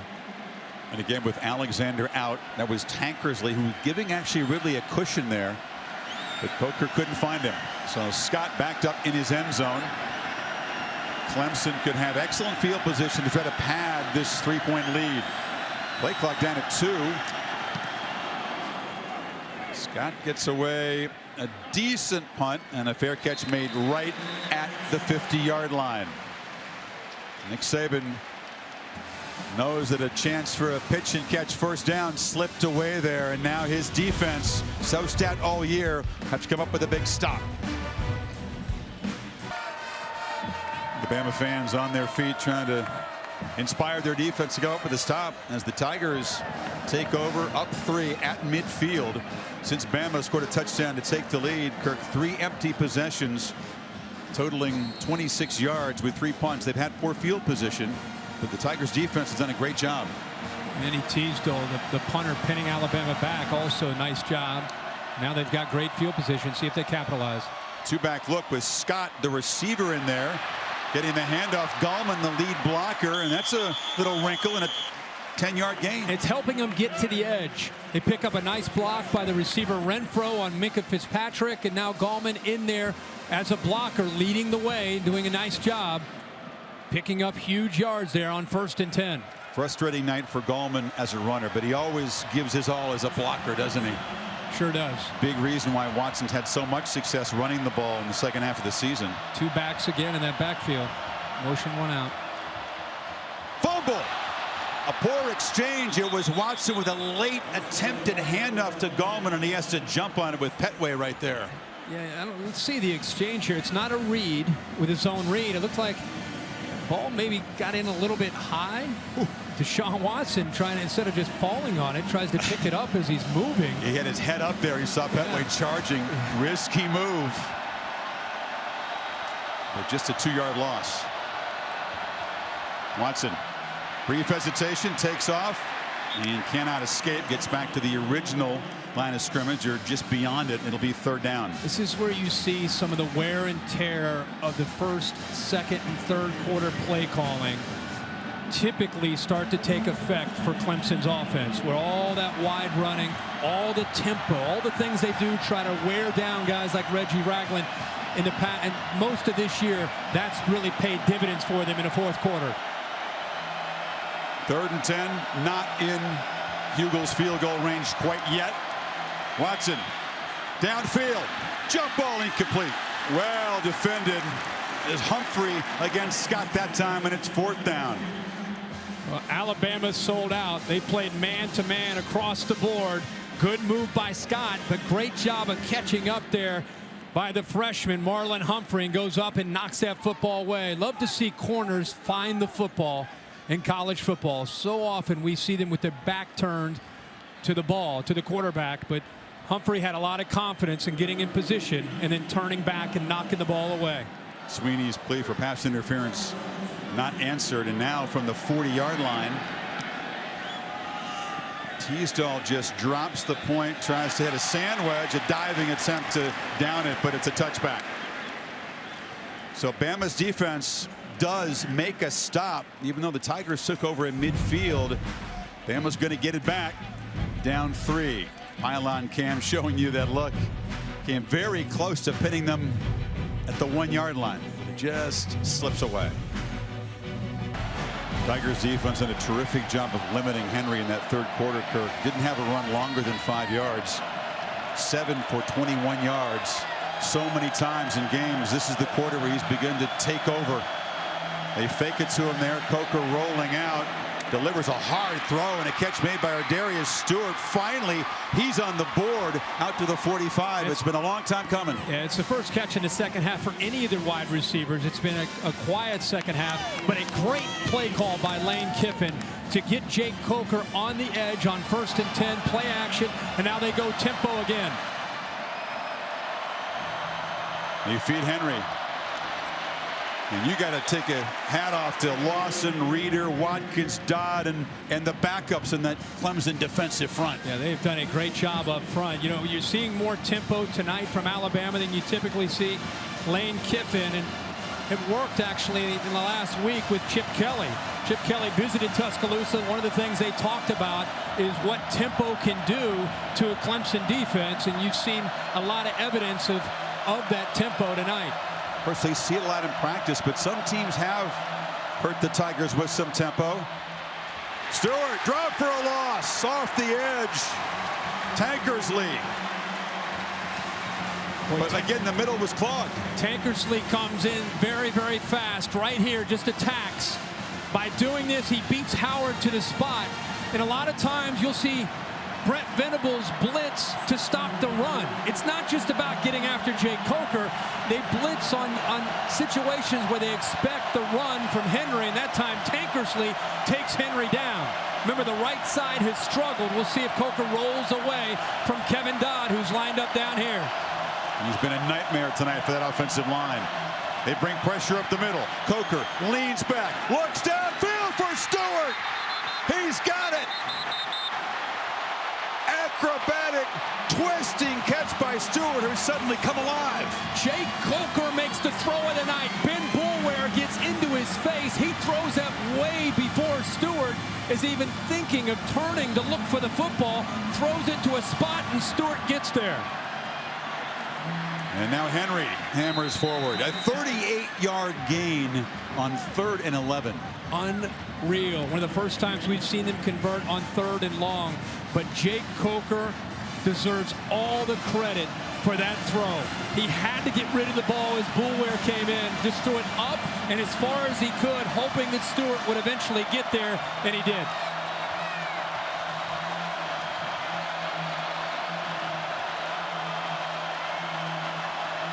Coker loops it for the end zone.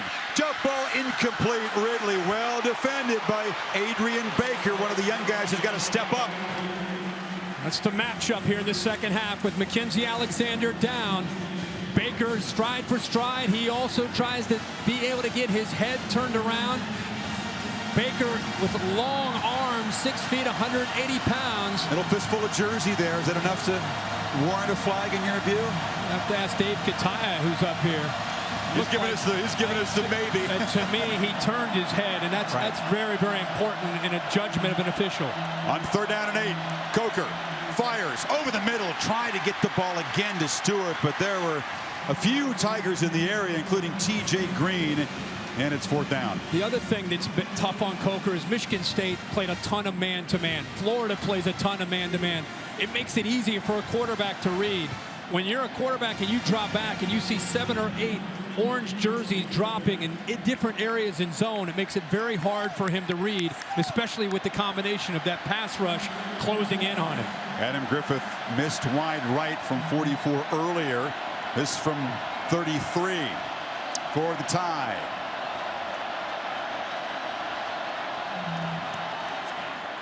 And this one is good. So how about the 38-yard pass to set up the tying field goal, Kirk? Yeah, and let's watch Jay Coker here as he gets rid of this football. Watch Ben Boulware right up the middle.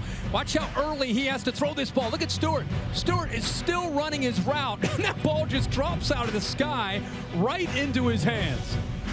And Griffith knocks it through. The Tigers and the Tide are tied. 10:34 to play. We hope you're enjoying this as much as we are. The game tied for the third time tonight. Tide driving 64 yards in 8 plays. The big 3rd and 11 conversion to Stewart, the key play. And now an onside kick. Griffith, and it's caught. And Alabama's got the ball back. Marlon Humphrey, the corner, and a perfectly executed little pooch kick. Clemson's been tight with their alignment with their front line all night. It's something that I bet Alabama looked at upstairs. They talked about it. Sweeney's going crazy about something over there. See how tight they are right there? See the big space to the outside? Kurtz trying to get out there.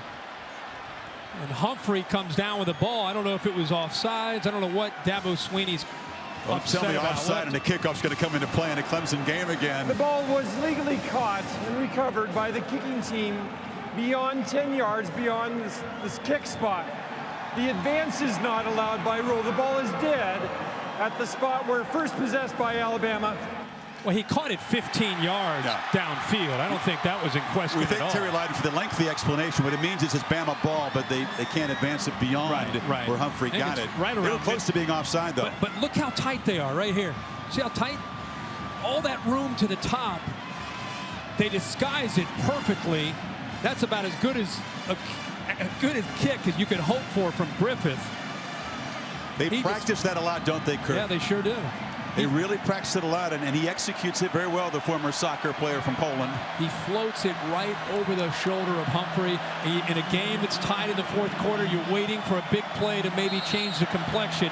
Alabama maybe just had that opportunity right here. We'll see if they capitalize. It's been Sweeney with special teams trickery. That fake punt pass against the Sooners. Now it's Saban's turn. A lot of shifting from the Tide. Play clock at 5. All that to hand it to Henry, who again is hit in the backfield and cannot escape. Dropped for a yard lost by Carlos Watkins. Talk about how you stop the Heisman Trophy winner. You get penetration. Make him have to start over with those long strides. It makes it tough on him. He doesn't have the lateral quickness that you see from a shorter back because of how long he is. Penetration's been a key all night for a Clemson defensive line that, for the most part, been winning the battle at the line of scrimmage. How about Ben Boulware, that little fire plug 240-pound linebacker, has made some huge clutch stops this season for Clemson. Again, getting in there. Drake spelling Henry now, and Coker looks downfield again. Wide open is Howard for his 2nd long touchdown tonight, and the Tide reclaim the lead. You've got confusion in coverage here from Alabama's John Howard right here. He's going to slide down. Green settles in, and nobody gets back with Howard. It's the 2nd time we've seen the tight end get behind coverage. You don't know from sitting up here if it's TJ Green, the safety, or the corner that time, Tankersley. But another blown coverage on the back end, and Lane Kiffin finds another way to use O.J. Howard for a touchdown. Who's got 2 tonight after not having any since 2013. The tight end has come up huge for the Tide. Coker has responded with a couple of big throws here in the 2nd half, and Clemson, for the first time all season long, is now trailing in the 4th quarter. Can Deshaun Watson answer?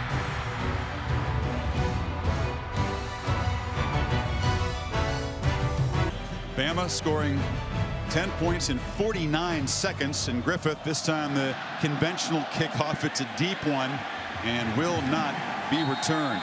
3 of their 4 touchdowns, Kurt, beyond 50 yards. Henry runs for 50, Howard 53, and 51-yard receptions. And here's another look at Griffith's work. Yeah, ball goes up in the air. Humphrey's able to bring it down right there at the 50. And you have an offense that was in attack mode there, and a broken coverage again by Clemson, where O.J. Howard, who's had a quiet year as far as touchdowns are concerned, 2 tonight, both on blown coverage. It's the All-State good hands play, the well-executed kick. And now Watson in a fourth quarter hole for the first time this season. Delivers a strike to Renfro, who makes a quick cut. Foster was trying to rip the ball out of his hands, but he holds on and gets to midfield. Boy, he is such a crisp route runner, and the cornerback Deshaun Watson has such confidence because he knows exactly where he'll be. He doesn't hesitate at all when he throws to 13. Pick up 24 yards, and now it's Gallman slashing free. Wayne Gallman finally getting a run. Waited all night for that. Had 11 yards total before that scamper into the red zone. Remember, we talked about the wear and tear of some of the play calling early in the game, the wide runs, the tempo, the different things that gets Alabama, their eyes affected. Then you can go back to what's been your bread and butter all year, which is running into the inside with the quarterback Watson or Gallman. Plays of 24 and now 34 yards. They've moved into the red zone. Watson still got it, and he is dragged down behind the line in the hands of Deshaun Hand. Yeah, miscommunication there by Jordan Leggett. Wondered if he might be reading. Leggett will come over to try to pick up this block, and he's trying to actually get around him. It made me wonder if Deshaun Watson might have been reading it, but I think it was just a miscommunication that time by Jordan Leggett. Should have made that block. Lost 3. Gallman moves to the slot. Watson pressured, delivers another strike, and Renfro just so reliable. Dives inside the 15. It'll be 3rd down. They'll need 7. Empty with Deshaun Watson by himself. He's got receivers spread all over the field. He's reading the numbers inside the box. They blitz Reggie Ragland. Made it very easy to throw to his man again, Renfro, on the catch. Another enormous play in this 4th quarter. Watson has time. Loops the throw to the end zone. Ooh, close to being intercepted. Eddie Jackson, who had one earlier, was closer to the football than Leggett. Pressure came from John Allen. Well, he gets hit as he throws this football. John Allen to come from his right there, and all that weight comes down on Deshaun Watson. Think about Deshaun Watson, everything he's done, 35 attempts. He's run the football 18 times. And then Allen hits him there in the 4th quarter. So 2 quick plays to get in scoring position. But Hugel trots out from 31 to try to cut into the lead. 1 for 2 tonight. His first attempt was blocked. This one right down the middle. So a quick response from the Tigers inside of 2 minutes, but it's only 3. And Bama's lead is still 4.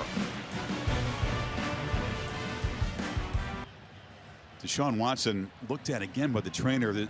Any part of him that hasn't been examined, it's like guys in the boxing corner that the cut men have gone to work on these Clemson offensive players. Especially Deshaun Watson, who is doing everything tonight, which we all predicted coming in. For Clemson to compete, for Clemson to win, Deshaun Watson was the key, and he's done everything up to this point to keep his team in the game.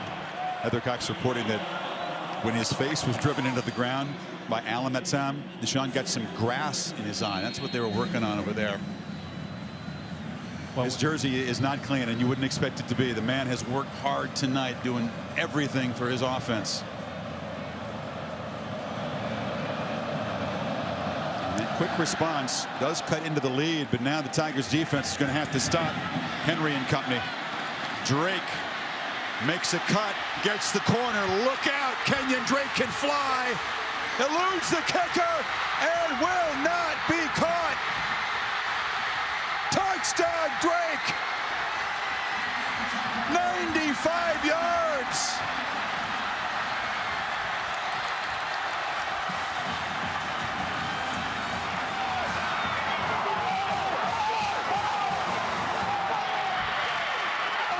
A 10th non-offensive touchdown this season for this team. And think of the injuries. Think of the career that Drake's had. A missed tackle there by Tankersley, and there's no way Curse can catch him. Or the kicker. The only guy that had a chance was T.J. Green at the end, 15. Drake sensed him and dove for the pylon to get it to the corner. Another look. He extends his arms. Just the field tank about empties. He's getting near that pylon and reaches for it and gets it. That's a touchdown. They're going to. I think they wanted to see the left foot, and it's in bounds. He definitely gets to the pylon. That's going to be a touchdown. This pylon cam. That's a great look. Boy, pylon cam's been getting a workout tonight. Kenyon Drake, you're right. The serious leg injury that ended his season against Ole Miss. Covering a kickoff against A&M, breaks a bone in his arm. There's 2 screws in that arm. So frustrated to miss some of the stretch run, contributes a huge play. Well, the injury last year looked like it might be the end of his career. He worked his tail off to get back. He's in bounds right there. You see grass, and then you'll see him hit that pylon and get into the end zone for the touchdown. Kirkby wondered when special teams might come into play. The ruling on the field and touchdown is confirmed. Bama's had good special teams all season. Clemson has not. That's the 3rd time they've allowed a kickoff return for a touchdown. And the lead is now 10 midway 4th quarter. Wow. Chris, not only the injuries for Drake, but to try to get back, and the guy you're competing against to try to take out is what goes on to win the Heisman Trophy. So he's had to find ways to get involved in special teams like this, catching the ball out of the backfield. But he shows you how effective he can be, how dangerous he is. Griffith makes an 11-point lead. The foot just a centimeter inside the field, and then the dive for the pylon. And the Tigers like to talk about bringing their own guts and being resilient. Will have to dig deeper than they have so far this season now. It's like, go, Coker. Or Coker saying, go, Drake. Look at the reaction. Derrick Henry said, yeah, my backfield mate doing something special on special teams. Probably nobody happier on that Alabama roster than Derrick Henry for Kenyon Drake. Still at 7:31 to go in this game, and you have an offense that can move the ball down the field in a hurry to get themselves back within a 1-possession game. Now, Kirk, you've made the comparison to Deshaun Watson, perhaps the special season that Vince Young created in the Rose Bowl 10 years and a week ago. Remember, Texas against the Trojans faced a very similar deficit. It was 38-26 inside of 7 minutes to go. Almost an identical deficit time situation. Can Deshaun come up with the kind of magic that Vince Young did? For Mac Brown is with us here tonight. He's been beaten up, hit a lot, he spent a lot of energy. Does he have enough left? Well, the one thing you know about Deshaun Watson is he's going to keep his composure. This will not be an offense or a quarterback that will panic with 7:31 to go. And that to me is the first important aspect of trying to get yourself back and giving yourself a shot to win this game. They're going to do what they do, which is run their offense and look for matchups and try to get the ball down the field as fast as they can, but they will not panic.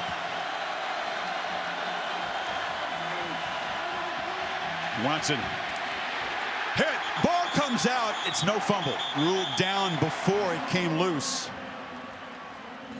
Let's go to Heather Cox. Chris, Dabo Swinney's message to his quarterback was relax. It is just football, which ties directly in to what he told his star quarterback before the game, which was, you don't have to be different than you are. You've been preparing for this since 9th grade. Everyone's saying you have to be Vince Young for Clemson to win. Well, you don't. You just have to be Deshaun Watson. Watson from the pocket, flips it, and completion. Gallman still going. There's no quit in anybody in an orange uniform. That's a first down. No, that effort got him that first down. There were 3 Alabama defenders trying to tackle him about a yard or 2 short of the first down. He keeps those knees working, and he picks up the first down. Inside of 7 minutes. Bama has scored 17 points in about 3 minutes to claim this lead. Watson chased and sacked. Pocket just closed in, and Rashaan Evans, a backup's having a big night. Rashaan Evans on one side, Tim Williams on the other, and the push in the middle. There's nowhere for him to go. Look at the bottom. Evans with a good move. See how quick Tim Williams is? But look how he steps up, and he just has nowhere to go. So it's a group effort there by the Crimson Tide defensive front.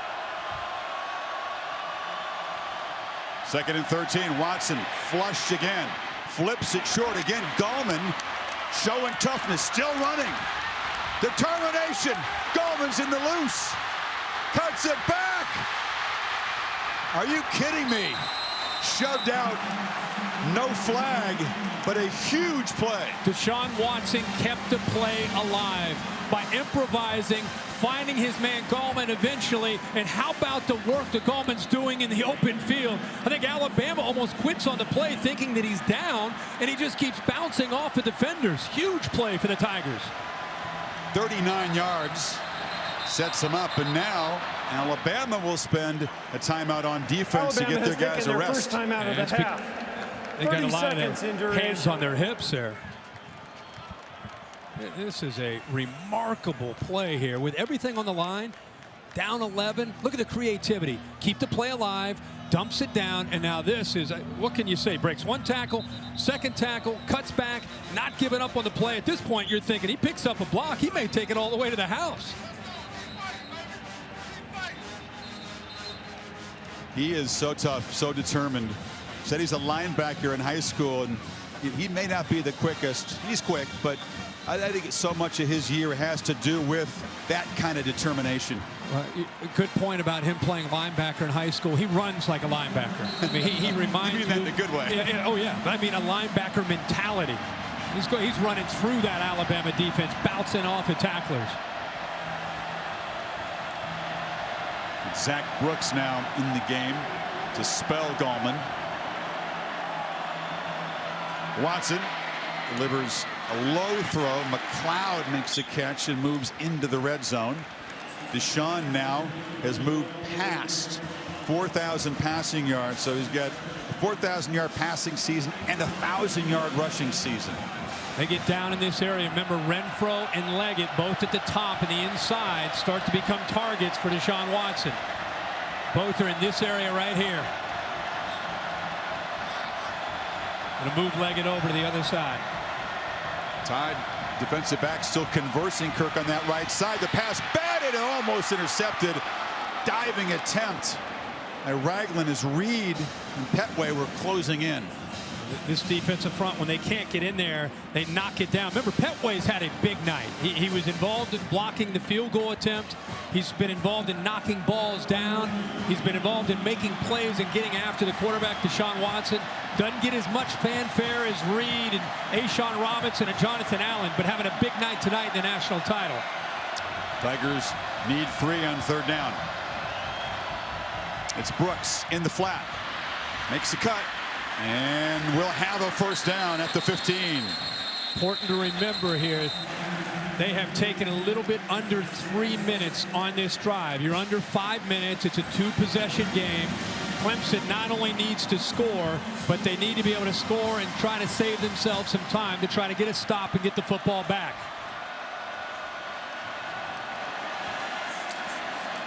Watson, a dart, Scott scores!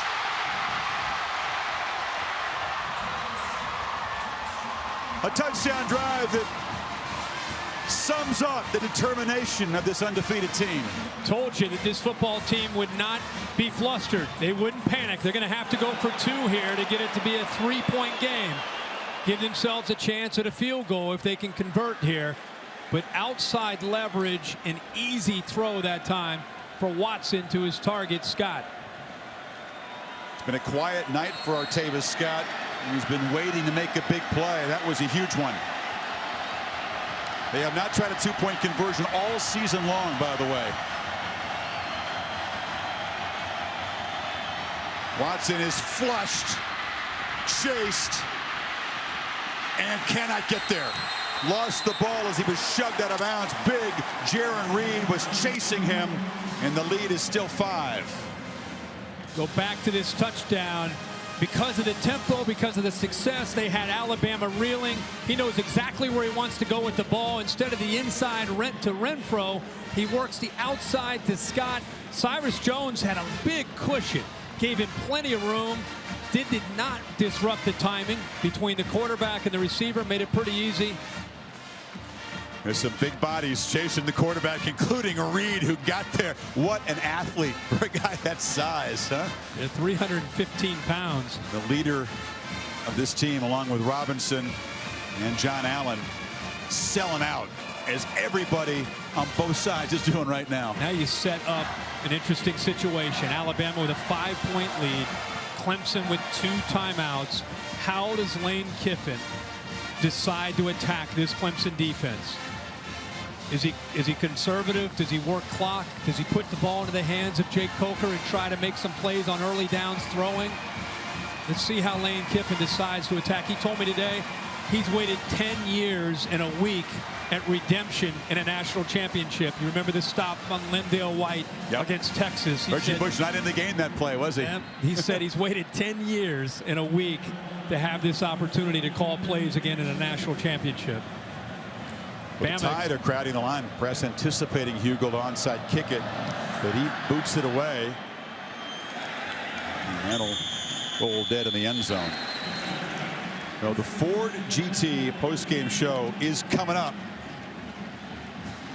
4:40 to play. This Clemson defense that's given up a lot of big plays, but has been otherwise pretty sturdy, has to get Watson the ball back. Do they run the football with Watson, who's had a very quiet second half? 11 carries, 21 yards. See what Jake Coker can do here. I just want to see how Lane Kiffin decides to attack, whether it's conservative or aggressive. Clemson with 2 timeouts. How much does he trust his protection and his quarterback in this situation? About to find out.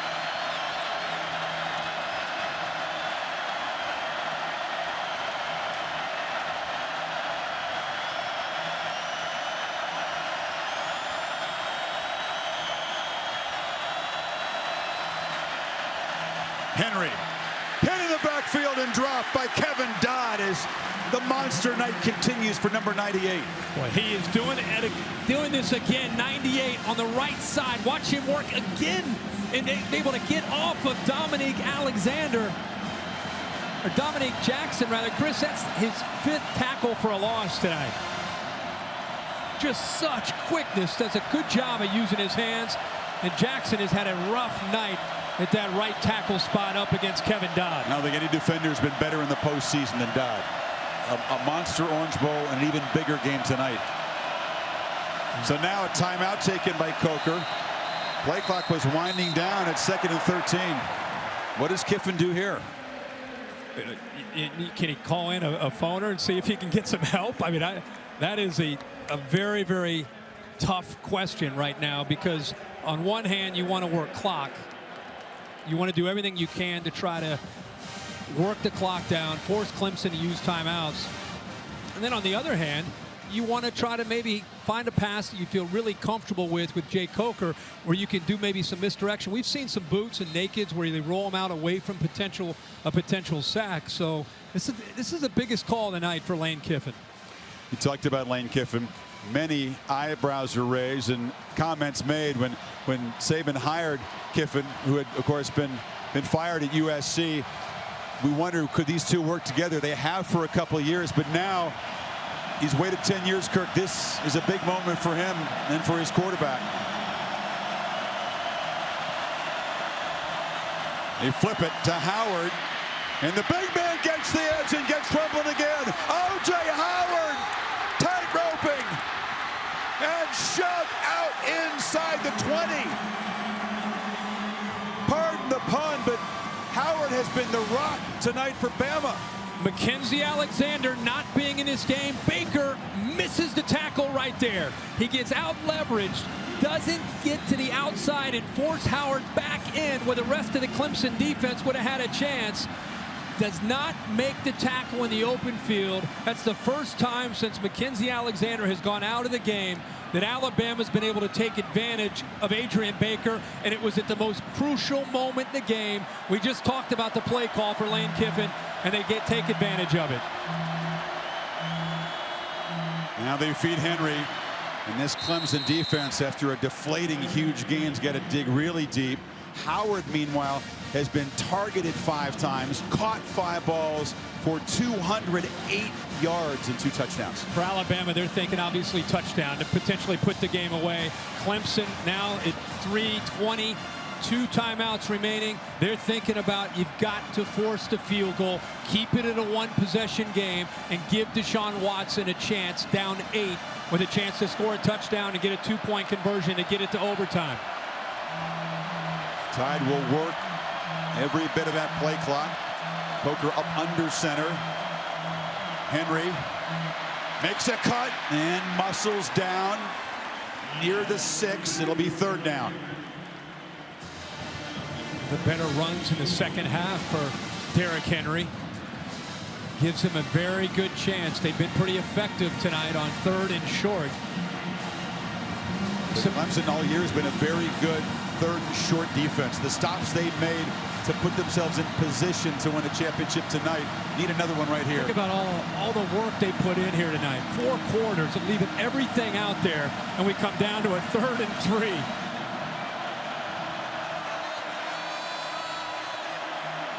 Confusion. They'll have to spend a timeout. Alabama. Howard was not where Coker wanted him to be, and he's hot. Yeah, he's very fired up. What a difference in a quarterback and an attitude from where they were early in the year. You and I had them against Wisconsin in Arlington. We had them a couple weeks later when they played Ole Miss, and Jake Coker was benched. They thought maybe Cooper Bateman was the answer at that point in week 3. They ended up losing to Hugh Freeze and Ole Miss at home with 5 turnovers that night. They put the ball back into the hands of number 14, Jake Coker, and week after week after week, he became more and more confident. And by the end of the year, he's voted captain by his teammates after the SEC championship game. And you can see who's in charge of that offense. It's Jake Coker. Very different systems that they run. Watson, of course, really shouldering the load, but Coker making some big throws. Just a desperation heave to Stewart, which was huge, led to a field goal. And then O.J. Howard, the big plays downfield. But now back to this 3rd and a short 3.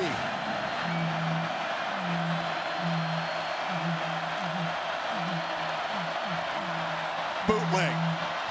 Coker cuts it back. Dives. 1st and goal. How fitting on a play with a season, the championship on the line, that Coker has to dive and scramble for a 1st down. That's how he won his job back. Nick Saban's talked about he won his team by how he competed. He won them over. And on a 3rd and short, he abandons the play, sees enough room, and uses his athletic ability and toughness to pick up the 1st down. He comes off of it right there. The guy that's been giving him fits all night, Kevin Dodd, he cuts back underneath him and then dives for the 1st down to keep this drive alive for the Crimson Tide. Great point. It's been Dodd getting the better of Coker, hitting him hard all night on this key play. Got you, big fella. And you don't, interesting play call, because you don't feed the Heisman Trophy winner. All those orange jerseys were flowing that way, but he still had to beat a man to make the 1st down. Give Clemson credit. They were in position. They took away his options, but that's where the athletic ability of the big fella at 6'5", 232 pounds comes into play. But they're not into the end zone yet. Clemson still has the 1 timeout.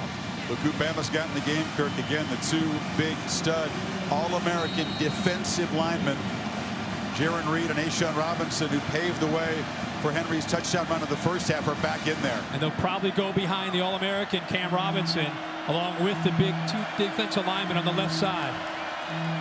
Henry dives again short. That might actually be good for Alabama because they can use more clock. Clemson just with that one timeout remaining. Dabo Swinney electing to let the clock continue to move, hold on to that last timeout. They won't have to snap this play, Kirk, till a little bit more than a minute and a half in the game. Yep.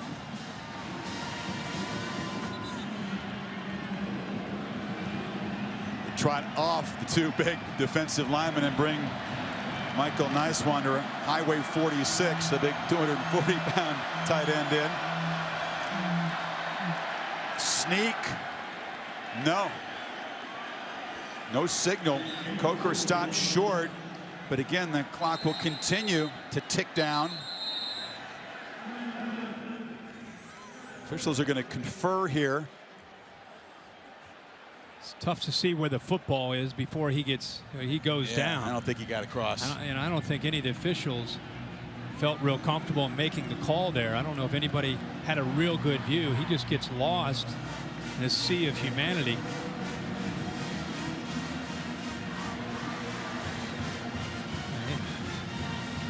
Just can't see that football, so they end up calling him on about the 2-inch line. So Dabo Swinney has to spend his final timeout just to stop the clock here at 1:22 and hope that his defense can somehow show some more guts and keep him in this game. Think about Alabama.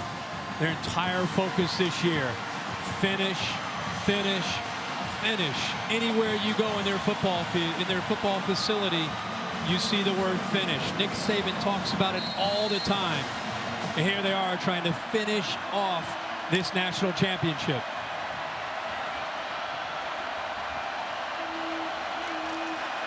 Henry.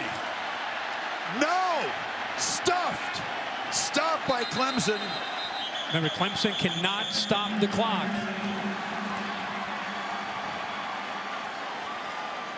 But a great effort by Dodd and those guys. Now they call it a touchdown. So a very delayed signal. And Alabama may have just finished business in the national title game. This is, on the field, runners broke the play to go. I'm trying to see where. He's still spinning. Did he reach across I don't know. there? Boulware's grabbing for the ball as Henry tries to extend it across. Just has to get the front of that white line. I'm trying to see why they had a delayed call here. He certainly was stopped there. If you're going to make the call, it's right now if he reaches across. Boulware was grabbing at the football. This may be our best look yet. Yeah. You can see him reach across with the one hand. He's not near it at this point. Right there, he's it looks like he's in. Yeah, there you go with the spin. Like he's in. Yep. That is the best look. Again, it's just the front of that white line.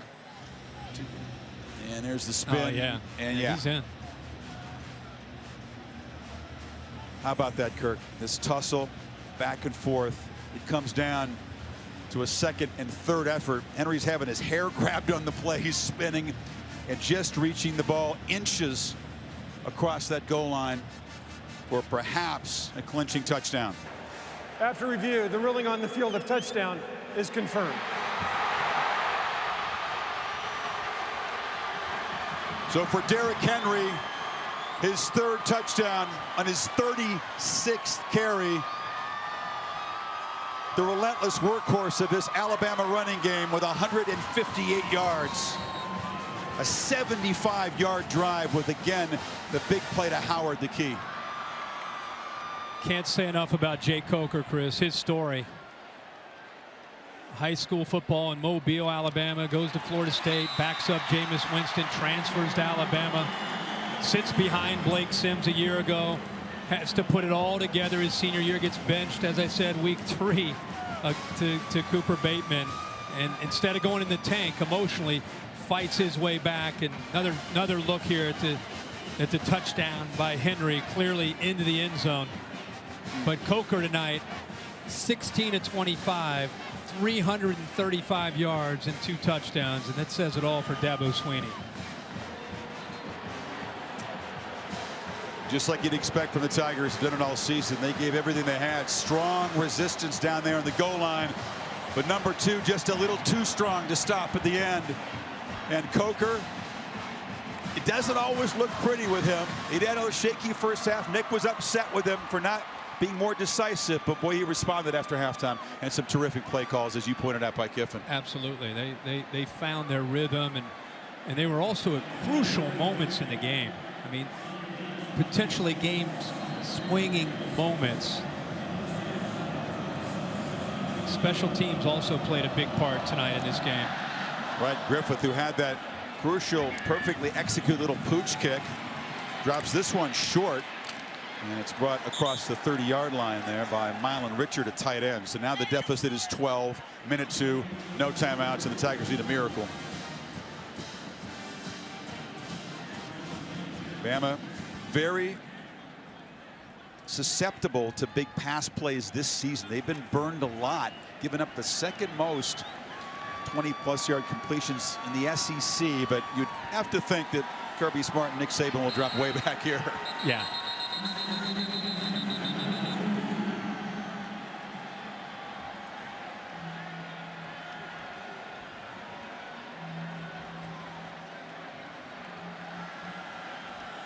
Smith helped off. 3 tied defenders lined up more than 15 yards beyond the line of scrimmage as Watson escapes, fires short to Peak, who's shoved out at the 38. Trying to become the first team in the modern era to get to 15-0. And boy, they had the lead in that streak that Dabo Swinney was so proud of. 51 straight victories when leading after 3. Outscored 24-9 in the 4th quarter. Watson fires over the middle, and the catch is made inside the 35-yard line. It's Peak again. And Deshaun Watson, don't tell him the game's over. He's not going to stop. He's not going to stop competing. Big throw there to Peak, deep now in Alabama territory. They're trying to get points on the board. Watson just dumped it off the back of Brooks, who wasn't looking, just before he got hit by big Jonathan Allen. This Clemson football team, Chris, as you said, you talked about that 4th quarter, but they do not have to apologize to anybody for what they did tonight. This was a great effort by this football team, and they're still fighting with 37 seconds to go.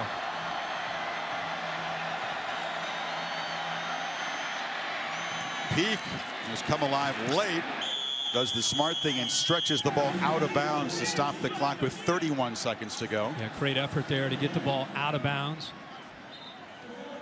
Even though Deshaun Watson's still in a hurry. The clock will start on my signal. And so they called him down inbounds here. I guess they said the knee was down before he reached the ball out, so the clock does start. Watson eating up time and has to throw it away, but that was costly, down to 17 seconds. The touchdown, an onside kick, and then a Hail Mary. Yeah, Alabama's taking everything away downfield. They're willing to give Deshaun Watson some yards, but nothing downfield. And you have Derrick Henry, it looks like O.J. Howard with the getting the bucket ready for Nick Saban, but yeah. he's no mood yet. Not with 17 seconds to go.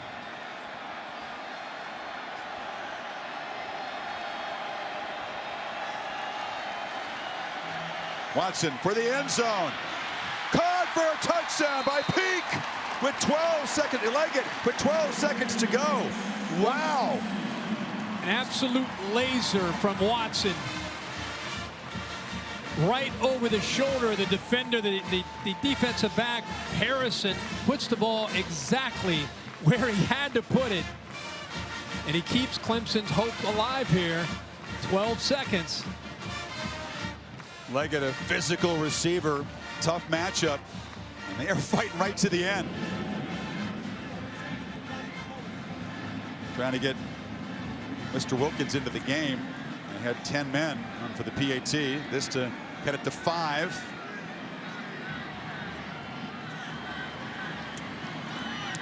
And then Hugo will be called on perhaps for an onside kick here, unless they employ some two-kicker trickery. Yeah, this is a heck of a throw by Watson. Ball that he has thrown throughout his career well between two safeties. You've got to put it on a line because the safeties can collapse on top of your target, leg it. With those safeties out wide, the middle of the field is open, but because of their speed in closing, you've got to be able to throw it right, as I said, right with the same kind of velocity he showed right there for the touchdown. So an onside kick was a big part of the ACC championship game. Clemson had to hold on against North Carolina. Now it's the Tigers' turn to try to execute this. They tried one all year. By the way, how about 6 plays in 68 yards in 55 seconds? Against a Bama defense determined not to give up the big play. Right. That's why Nick says, don't get that Gatorade bath anywhere near me. Maybe that's why he coaches to the last second. Now they work it on in every practice, both teams, the onside kick and the hands team for Bama. You got Derrick Henry out there, a lot of the skill players. Hugel. More guys to the right, kicks it that way. Ball takes a kangaroo hop, and it'll go out of bounds, and Alabama will have it one kneel down away from a national title.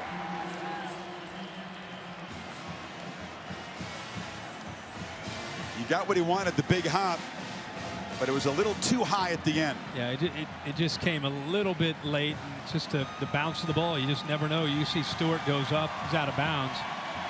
But Alabama now starts to celebrate.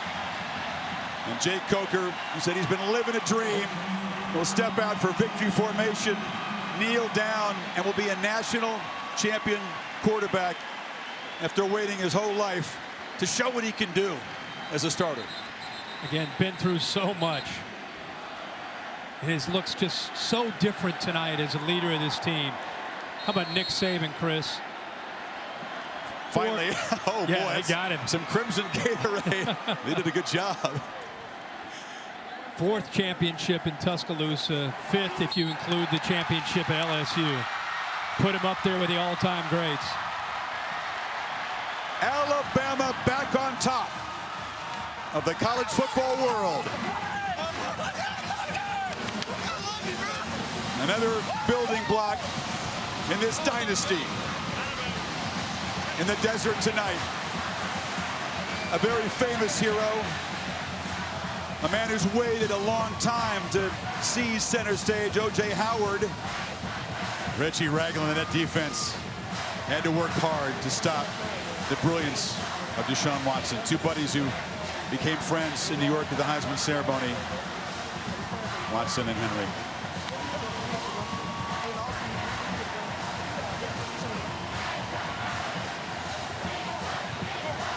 Everybody gave everything tonight. 45-40, Alabama wins. To Tom Rinaldi. Chris, thank you very much. Coach, all season long, even before the spring session started, you had one mission and one word: finish. How will you describe what it took to finish tonight?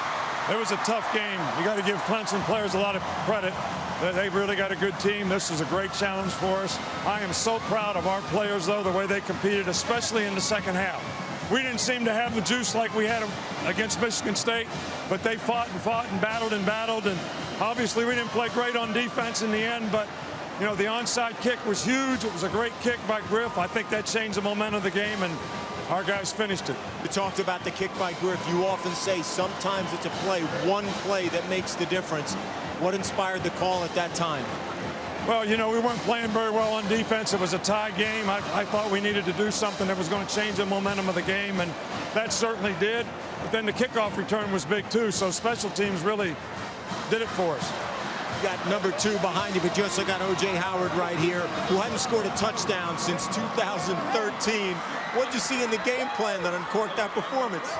Well, you know, we've been trying to get the ball to him more and more, and he certainly made some big plays tonight, and he's a great player for us and a weapon for us on offense. How do you describe what this group achieved? Well, you know, I've always said this is my I hate to say favorite team, but because I love them all. But these guys have come so far and done so much. You know, their will, their spirit, you know, to compete and do things they needed to do to be the kind of team they could be. I'm so happy for the team. This is all about winning a game for them. You know, it's great for our fans. It's great for the state of Alabama. But I wanted to win this game for these guys, man. They've done a great job for us this year. Finally, after the semifinal, we asked, could we get a smile? How about now? You got it, baby. You got it. Chris? He's told us several times how much he loves this football team, this group of leaders, and it is a 5th national title for Saban, a 4th at Alabama in the last 7 years. That's what Frank Leahy did, wartime football at Notre Dame, and now just one short of Paul Bryant. The man is at the peak of his powers at age 64. Back down to Heather Cox, Kurt. Chris, thanks so much. Jake Coker, congratulations. You grew up dreaming of being a quarterback for Alabama. How surreal is it to now not only be the starting quarterback, but to be the national championship winning quarterback for Bama? I mean, that's hard to explain. There's nothing else I'd ever, you know, this is something I've dreamed of since I was little, and just the fact we've been able to, this team's overcome all the stuff we've overcome, and just get here and do it. It's awesome, man. I can't say enough about it. Before the game, Coach said that you deserve to be here, but you're entitled to nothing. How did that motivate you guys throughout this game? I think we just learned a lot from last year and how we came in and we weren't as prepared for a team like Ohio State, and you know, we came in here, we knew Clemson was going to be, you know, as they showed tonight, one hell of a competitor, and we came in prepared and got the job done. It was an emotional night for you as well as your brother Patrick, who was watching you play overseas. Any message for your brother and what kind of courage and fight he's shown you in his battles? I love you, Pat. I love you more than you can imagine. You inspired me this whole way, and I just can't wait to see you. Jake, your coach just won his 5th national championship. Where does he stand in your mind in terms of one of the all-time best? I mean, you know, I can only say, you know, talk about people I've been around, and he's the best I've ever seen. So, and he's proven that time and time again. And I just want to thank him for the opportunity he's given me. And I think as long as he's at Alabama, Alabama's going to be, you know, up at the top. He's a special coach, special person, and does everything the right way. And you know, I couldn't say enough about the things he's done for me and this team as a whole. It's really special the type of person he is, the type of coach he is. Jake, I know you've been dying to go celebrate with your teammates. I will let you do it now. Congratulations, and let's head over to Tom. Thank you. Heather, thank you very much. They came in as early enrollees together. They're roommates together and now national champions together. Derrick Henry and O.J. Howard. Derrick, let me begin with you. You broke that big run. When you did that, I'd never seen you more emotional with you. But what was the message you were sending to this team tonight? You know, I just told them that we worked so hard to get here. All we got to do is finish. You know, and we've been through a lot of adversity, a lot of ups and downs, and we got to finish as a team. And I love them. Let's go ahead and get a win. O.J., the last time you scored a touchdown was 2013. You were not featured very often in this offense. You were patient. What allowed this performance to happen tonight? You said the key word, being patient. I knew I had a chance to make plays tonight with the plays we called during practice, and that's what happened tonight. Number 28 decal was on the back of the helmets for this team in honor of Altie Tenpenny, your former teammate who passed away. The last person you mentioned in the Heisman speech. Derrick, I know what he means to you. How was he with you tonight? He was with us every step of the way. You know, I talked to him for the game and told him to watch over us and be with us, and I'm sure he was. And that's how we got the victory. But, you know what I'm saying, we've been having him on our heart this whole season since we found out, and, you know, we love him. Finally, we see a certain version of Coach Saban all the time, O.J. What's the version of Coach Saban that we're going to see here having won a national title, you think, in that locker room? Man, he's going to be excited for us. He's going to be dancing. We're going to have a good time for the rest of the night, man. Congratulations, national champions. Thank you. Appreciate it. Thank you, Tom. Thanks, guys. All right, Tom, thank Chris. you. So, Derrick Henry able to do what Mark Ingram did 6 years ago, win a Heisman Trophy, and follow it with a championship. It's been something very rare for a Heisman running back to do that. Tony Dorsett was able to do it. We've seen some quarterbacks do it. But Henry, once again, in the postseason, sharing the credit with teammates. And you do feel good for Derrick Howard, and one of the best games a tight end could ever hope for. Set an Alabama record for receiving yards. So many contributors. Kenyon Drake, we talked about his hard road to get here with the kickoff return that really helped seal the deal. Well, just a game that you hope for. I mean, you get to the championship game, you hope that both teams play their best. Can't say enough about Clemson and the effort that they put forth tonight. Shaq Lawson playing with everything that he had to just be on the field. What more can be said about Deshaun Watson and his performance? But tonight's about the Crimson Tide. They made the plays when they had to. Their coach was willing to take a risk. Kind of out of character for him. Usually you would think Dabo Sweeney with the onside kick changed the complexion of the game. And Jake Coker, I mean, when you go back and look at the 2015 National Championship year, you're going to look at a quarterback early in the year that was just trying to avoid mistakes to a quarterback by about the middle of the year, and especially at the end, that was in command. And he and Lane Kiffin deserve all the credit in the world for that. Just so happy for him, the emotion that he has in him of being an Alabama Crimson Tide quarterback who's been able to go out and win a national title. So many moments in this game which produced 85 points, the Capital One pivotal performance. Saban saying that he wasn't trusting his defense at that moment, needed a spark, so the onside kick, and then Howard gets free and a coverage bust, and then Kenyon Drake, the kickoff return all the way back, tightrope down the sidelines, diving and just reaching the pylon. But still, that wasn't enough to put away the Tigers. It took recovering an onside kick to do it. Now the Ford GT post-game show is coming up. Much more to talk about as the Crimson Tide claim a 4th national championship in the last 7 years. We'll go back right after this. Welcome to the Ford GT postgame. When our coverage closes, Scott Van Pelt pick things up at Sports Center. Just to the pocket square, the tie, SVP ready to go. Looking good, my man. Lots to talk about. Big fella gonna post me up later. But first, we have the hardware to hand out, and for that, down to John Saunders. All right, Chris Fowler, thank you very much. And it's time to hand out the championship trophy. We first should say congratulations to the Clemson Tigers on a tremendous season and a very hard-fought game. But time to do it once again, Bill. Joining me is Bill Hancock, the executive director of the College Football Playoff, to hand out the championship trophy. John, is college football awesome or what? On behalf of the conferences and schools that manage the College Football Playoff, I do want to congratulate both of these teams for a great effort tonight and all during this most compelling regular season. And now it's my pleasure and honor to present the National Championship Trophy to Coach Nick Saban and the Alabama Crimson Tide.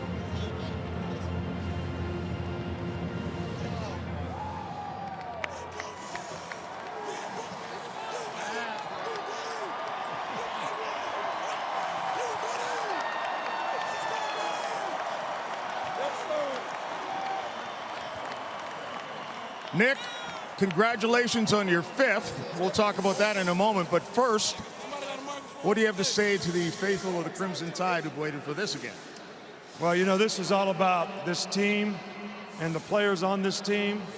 There weren't very many people early in the season that thought this team could do it, and this team made a tremendous commitment to one another and did it together, and I've never been prouder of a group of young guys than I am, and that's why I'm so happy for these players. It's interesting because after the loss to Ole Miss, and you guys turned the ball over a bunch in that game, and you might have won that one, but after the loss, what did you have to say to the group to get them to make a charge like this? How do you respond to a loss? You know, you got to have character to overcome adversity, and everybody's going to have to buy in and do things exactly like we need to do them to be a better team, and every one of these guys did it, and that's why we're here now. It took a little something extra. I was standing on the sidelines with Urban Meyer, and he talked about what is your commitment to win. What's the commitment of this group of guys? Well, they have tremendous passion for each other, for the game, and we've got a lot of great competitors on this team, and the leadership on this team has been fabulous. So I've never been prouder of a bunch of guys. I mean, they've just overcome so much to get here. We didn't play our best game tonight, but they did what they had to do to win, and I'm smiling. What does it say about a team that's as dominant as you guys are on defense, that has an offense with a running back like Derrick Henry that can explode like that, and special teams may have been the difference. I think special teams may have been the difference in this game. The onside kick and the kickoff return for a touchdown sort of changed the momentum of the game. And, you know, but we made some big explosive plays on offense. We got them stopped a few times when we needed to on defense. So it's a great team win, and I'm proud of all of them. I had a chance to chat with your better half, Terry, when she took the podium here, and she said, boy, it's more fun like this in a close game. Do you feel the same way as you walk off with your 5th championship? No, I think I aged a little bit tonight. But, you know, what I want to say to all of our fans and all of our players, which I said at our banquet this year, is I thank them for all that they've done to make this team what they could be. But I say there's an IOU that goes with everything. Thank you. And I owe them so much for their great effort in terms of what they did. And we owe them our best. We try to give them our best as coaches, and they've responded like champions that they are. So we're excited for them. As I ask you one final question, and that would be, as I mentioned, 5 championships for Alabama, and try to pick one that is better. Is it all about what the team has given you when you try to decide what separates this from the other 4? Well, you know, look, this is all about these players on this team, and none of those other championships really were anything that I ever thought about other than what can we do to help this team be successful. And I'm so pleased and proud of it. I haven't even thought about the rest of it, so I'm just happy for this bunch of guys to do what they did tonight against Clemson. Nick, congratulations again. Congratulations to the entire team. Congratulations to the Alabama Crimson Tide. I guess the Bears up next, Chris. Saban one short of Brian's total. You're right, John. But Saban wants to focus on this team. And any team that raises the trophy, Kirk, has to pass tests, clear hurdles along the way. And for this group of guys that really self-destructed at home back in September, regrouped after the loss to Ole Miss, it's been must-win mode every week since then. And they played excellent football in the postseason. The kicker born in Poland, the beautifully executed little pooch kick, the shot play that put them in position. And then O.J. Howard, the patient senior, responding with a night he'll never forget. Yeah, he had opportunities to make big plays. It was a group effort, as Nick Saban said. Offense, defense, special teams right here. Maybe the biggest play of the game. Kenyon Drake's able to get to the edge, and once he does, he's got the speed to outrun everybody to get it into the end zone. Tight ropes to sideline and into the end zone for the touchdown. Henry ran for 158 yards, but it really was the final few inches of his evening that proved the difference. This was a touchdown Bama needed because Clemson wouldn't quit, just reaching and busting the plane by several inches. And Saban doused for the 5th time as a national champion, the 4th here in Alabama. Nothing but respect. Jake Coker just collapsing, emotional. I think it all hit him right there, Chris. Sure did. But respect between the 2 offensive stars in this game tonight, who ran 1st and 3rd in the Heisman voting. Deshaun Watson did everything he possibly could. Clemson